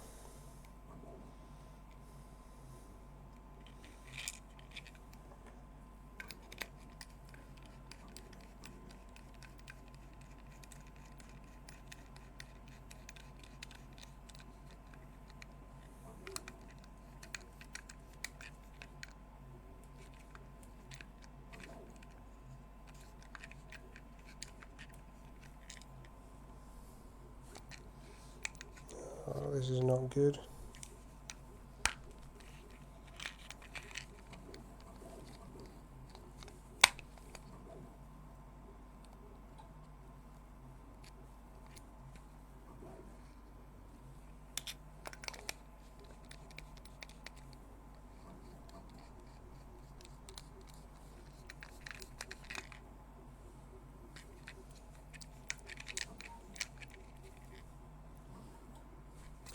printed parts are not turning out quite like I hoped, but I think they're going to be good enough.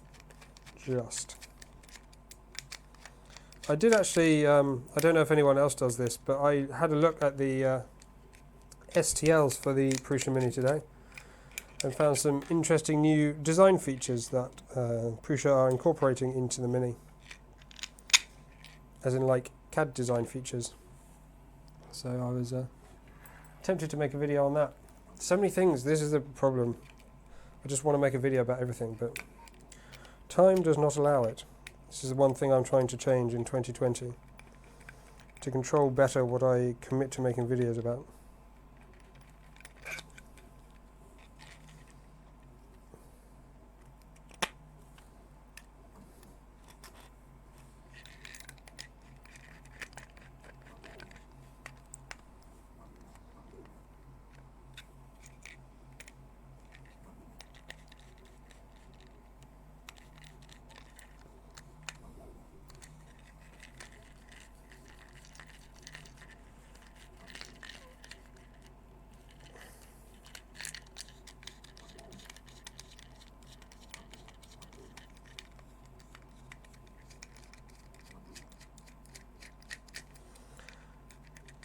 It's taken me a long time to do this.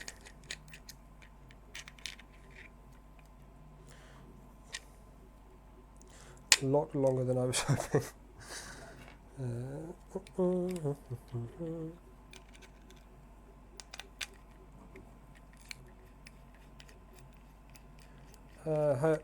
So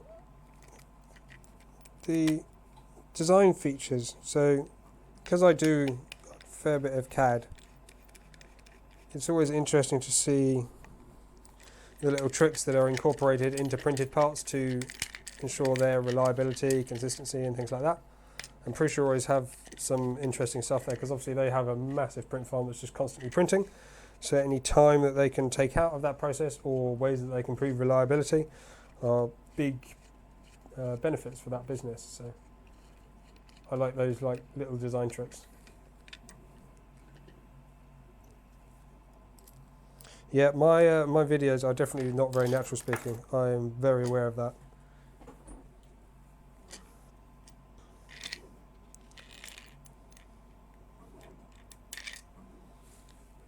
Another thing I want to improve in 2020, but there you go. I find it particularly difficult for some reason.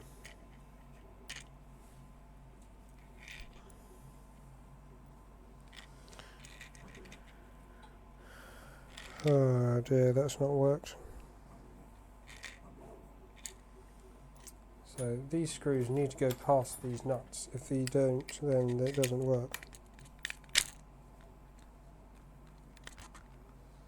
That one's past, so this one should be able to go past.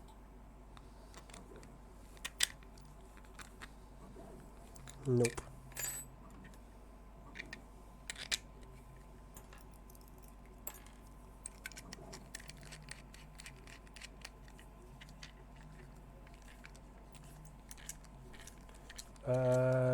I'm not sure what version you need. I'm not sure if they put the mini profile into the older versions or not. Can they? I think they can. They can just update the profiles through the update process. I'm not sure. Sorry, I don't know. Do not have a good answer for that one, I'm afraid.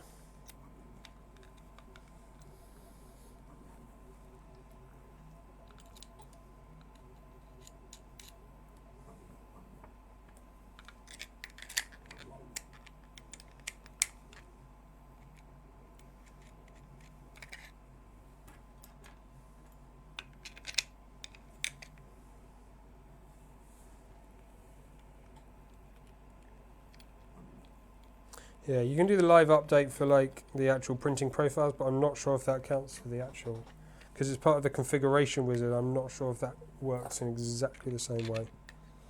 Maybe it does, maybe it doesn't. You'll have to give it a go and find out. So now we've got to find out if this fits on here. That looks okay, so how am I going to tighten this in the right place? I didn't really allow myself much wiggle room for being able to tighten that in the right place. Design, eh? Looks easy, turns out it's not. Oh well. It's not a major thing, it's just a little thing that needs to be changed.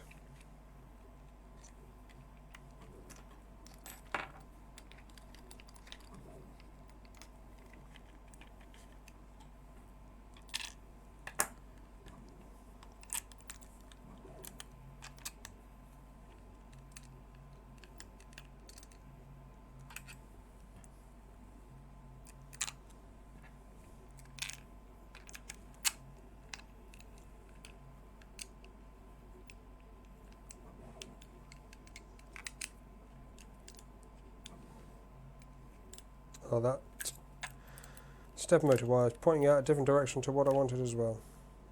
Never mind.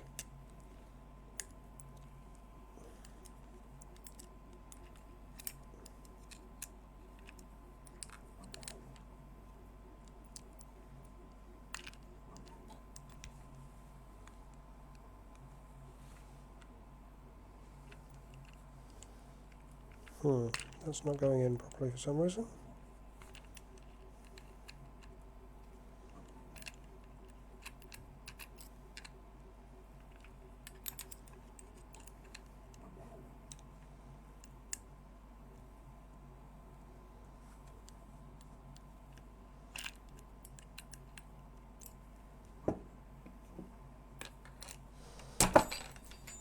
Ouch.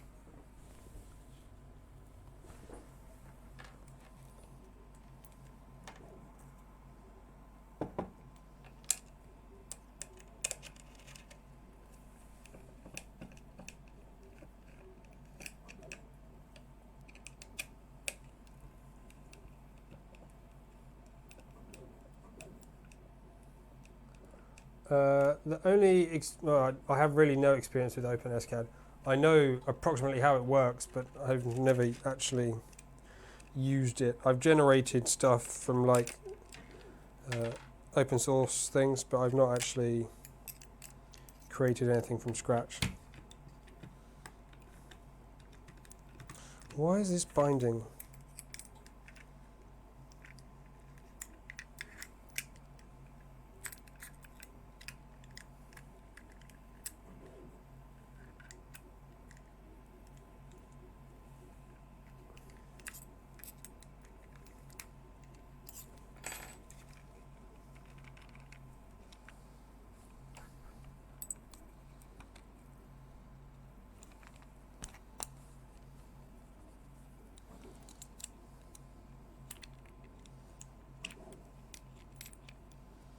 I think it's actually binding on the body of the stepper motor.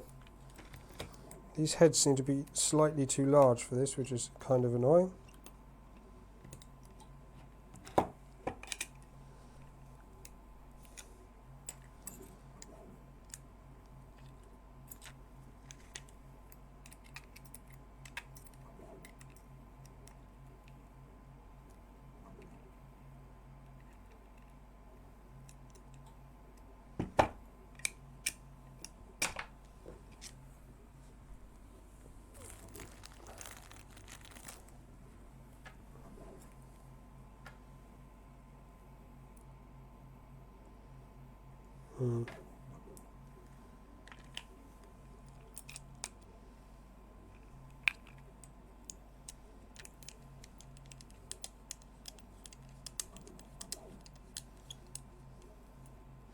Yeah, these button head bolts are just a bit too large for this stepper motor body.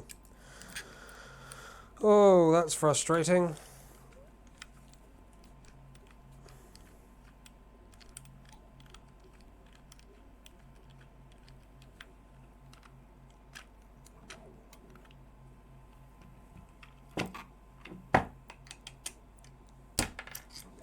I think it has to be mounted this way up, because the bed is literally directly above it. The bed literally comes like straight over here.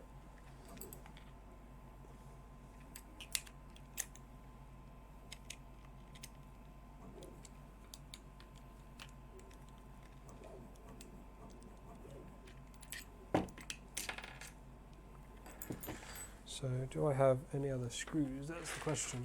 I need some.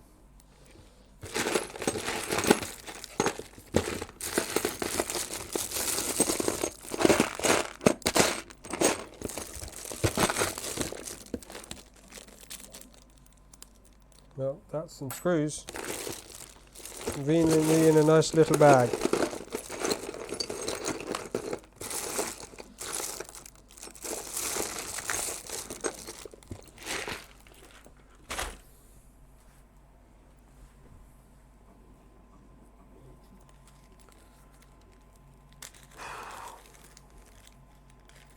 I think we're going to call it a day in a minute. I'm getting pretty exhausted. Oh, now my nuts are coming off again.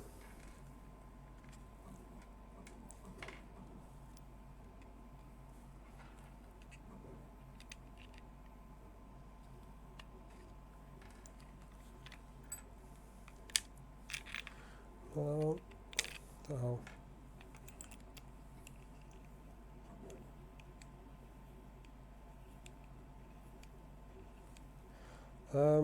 I don't remote monitor my printers really at all. I mean, I use the Duet interface for this one.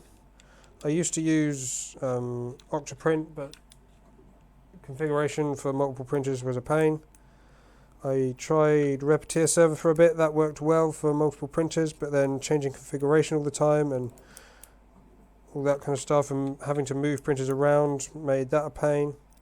So until each of the printers get their own interface individually, I largely won't be monitoring remotely.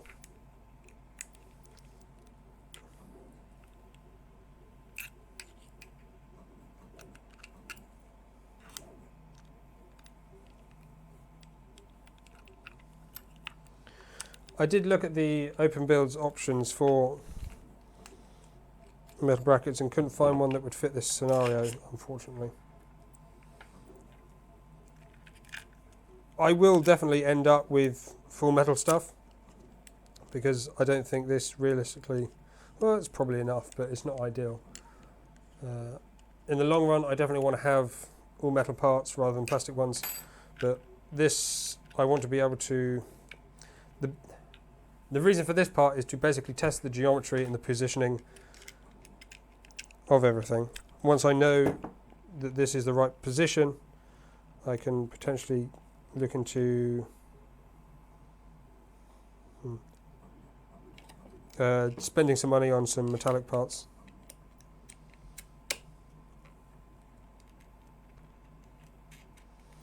Right. So it's taken me absolutely ages to do this, but this should now fit. This doesn't need those.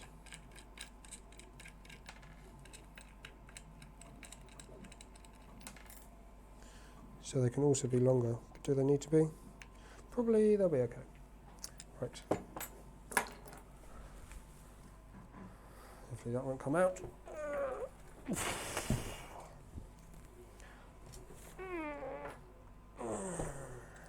Right.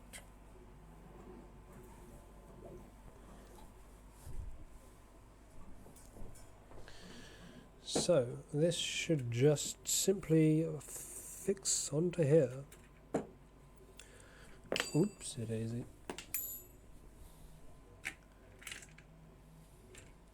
Ooh, like a glove.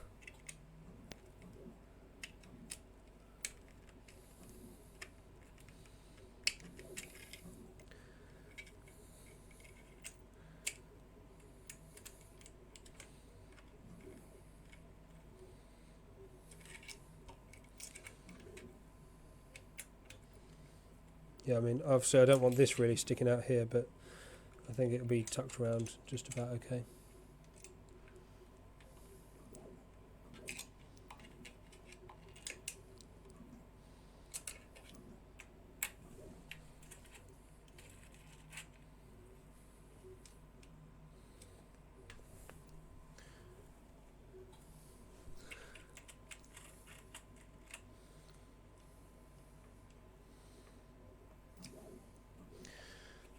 That is a pretty solid mount, if I do say so myself.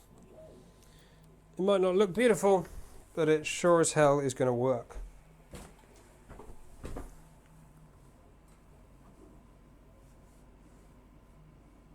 Ooh, Octofarm.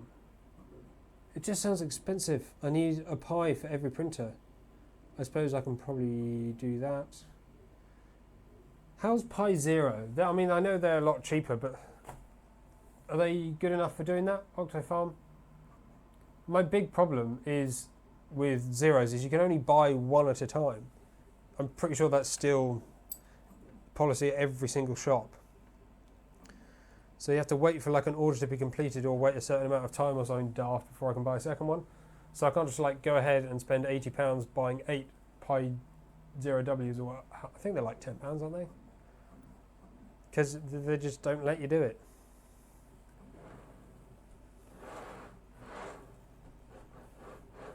Yeah, you can see probably at the front now just how close that is to the top of that mount.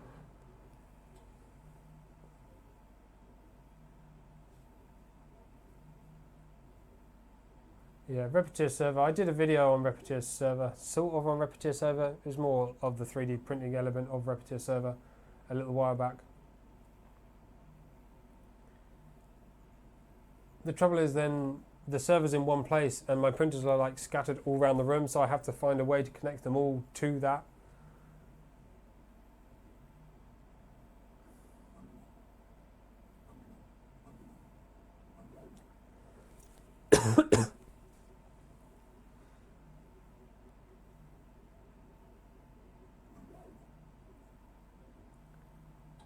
One device to connect multiple printers. Yep. That's why when I set it up, I put both my Ender 3s on it and an early version of the Extrudinator, I think. That was the 3 machines I had on it. And that was fine while they were all in one place. But as soon as I needed to move them to make a video or something, then I have to unplug them and use them somewhere else. And then I'm forced to use the SD card for that. And then I'm like, oh, I can't be bothered to set it up again. And well, there's no setup, but plug it back in. It just became a pain to move things around. 3A plus. £4.80 for a Pi Zero, but you need the Pi Zero W because that has the built-in Wi-Fi. I don't want to be buying Wi-Fi dongles and stuff as well. Built-in Wi-Fi is much better. Pi 3A plus are only about £17.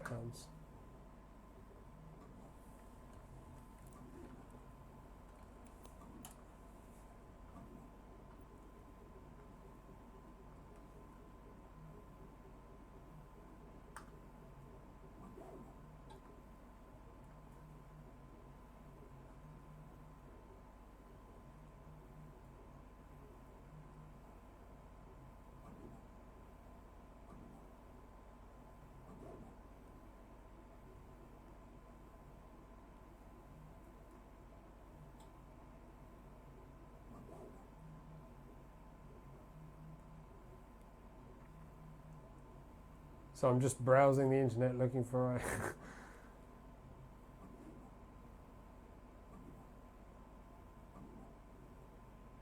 Pi Zero. Why can't I find it?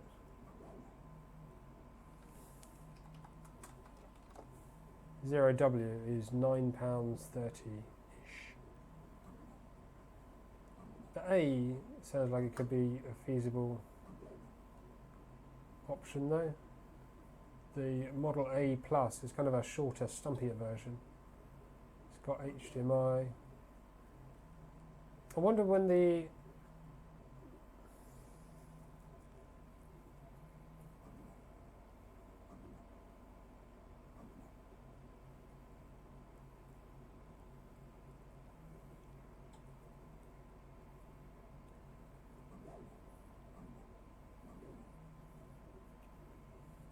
You know what is nice? This damn Prusa Mini has Ethernet and potential for Wi-Fi, but it's just not implemented at the moment. That is what printers need, built-in Wi-Fi. So you don't have to remove things and go somewhere else and get the files and come back and plug it in. It's a pain. It's fine for one printer if it's in the same room, but I got multiple printers in a different room.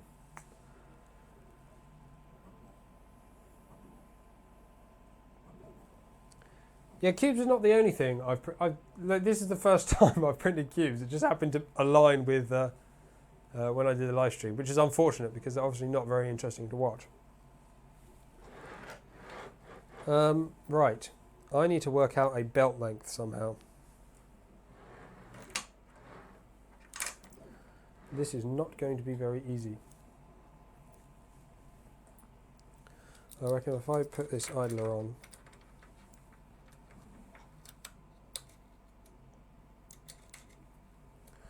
approximately in the place that it goes,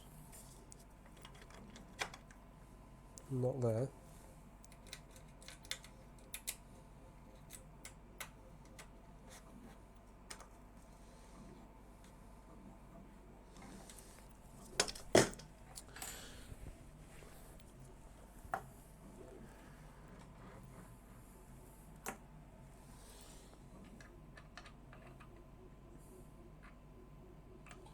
Yeah, that's going to be difficult because I can't tighten it.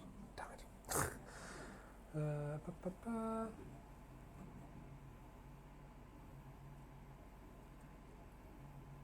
It's the Mini. The Mini has Wi-Fi. The Mini has the Wi-Fi, has Ethernet, it's a 32-bit board. It'll have a proper interface of its own, a bit like a Duet board, but they've just not implemented it at the moment. I'm totally confident they will, but not at the moment.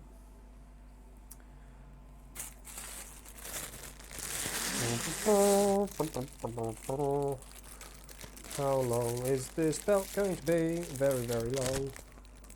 Very, very long, very long, very long.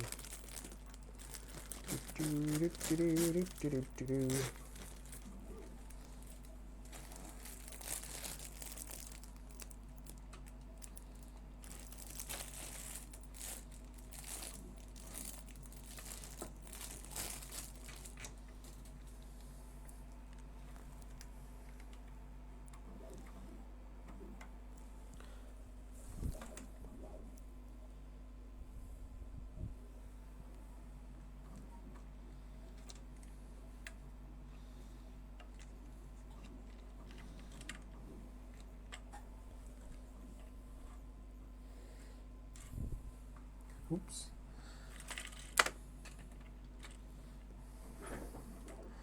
This belt is super thick. The proportions just look so much more appropriate. Is that grey Form Futura PLA? Oh, this? No. This is from Ooze Nest. Everything from Ooze Nest.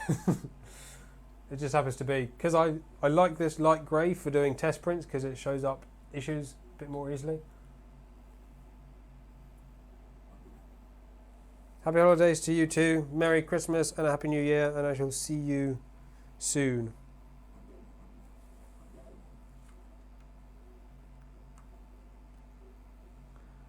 This is a 9mm wide 3GT belt.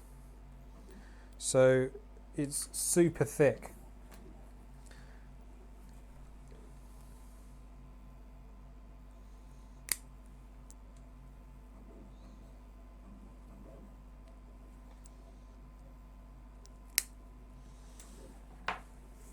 Super epic in every way. Yeah, it's absolutely huge. Let's see if I can do a quick belt comparison on the little camera. Here we go. This is the size of a normal belt. This is the size of a big boy belt. Yeah, it's absolutely huge in comparison. So that will mean less stretching and better prints. Hopefully, maybe.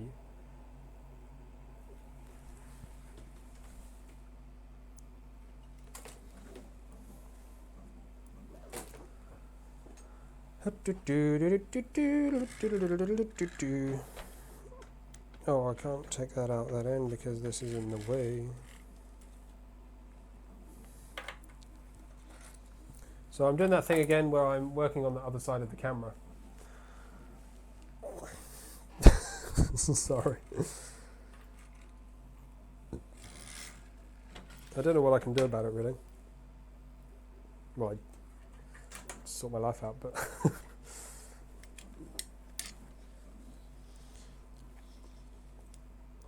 It'd be nice to have an overhead camera, I suppose. Have I designed this entire thing with the belt going the wrong way? Wow, what an absolute lemon. Oh my days, how on earth did I do that? I designed this entire thing with the belt the wrong way around. Oh.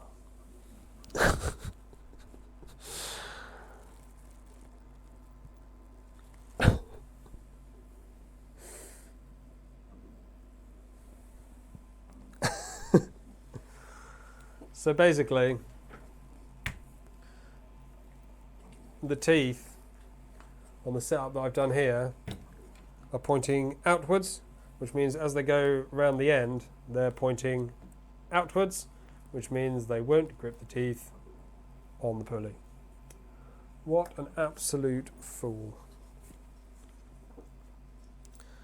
Spent all that time designing a mount that I thought was perfect, nearly-ish. I didn't think it was perfect. I thought it was pretty good. And it's absolutely useless because everything points the wrong way.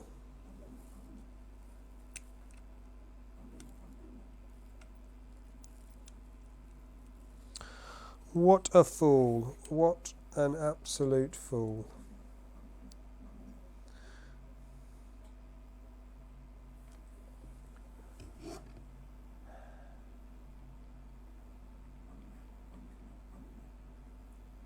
Multiple people have exactly the same because they all buy them from the same place.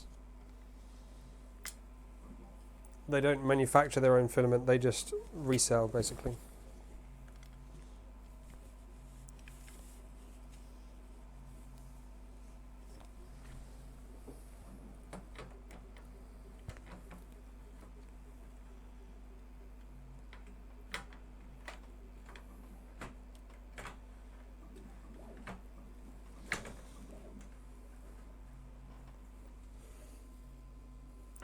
So for now, I'm just going to ignore the fact that the belt's totally the wrong way around and the whole thing doesn't work. Just to see if I can get something that might be close. That is too long.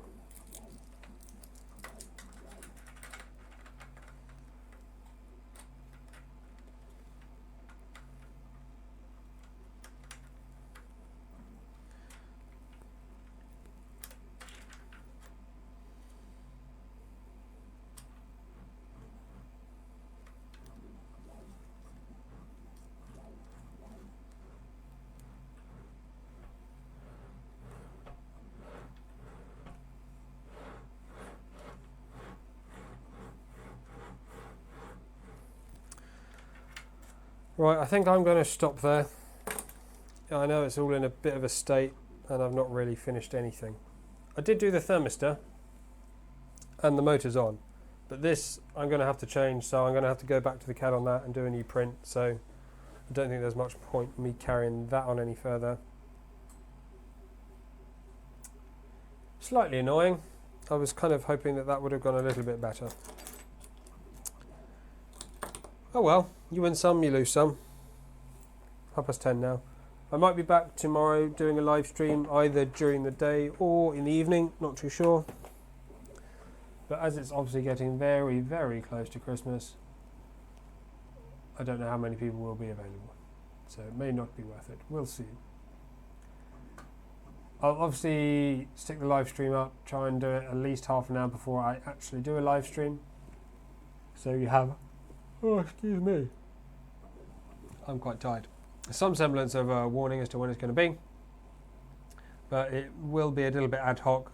If I get to do the design and stuff in the morning, we might, by lunchtime, have something that we can finish assembling into a working machine. If not, then I shall see you probably in the new year, or maybe after Christmas, between Christmas and New Year. I'm probably working quite a lot of the time anyways, so yeah, might do a live stream.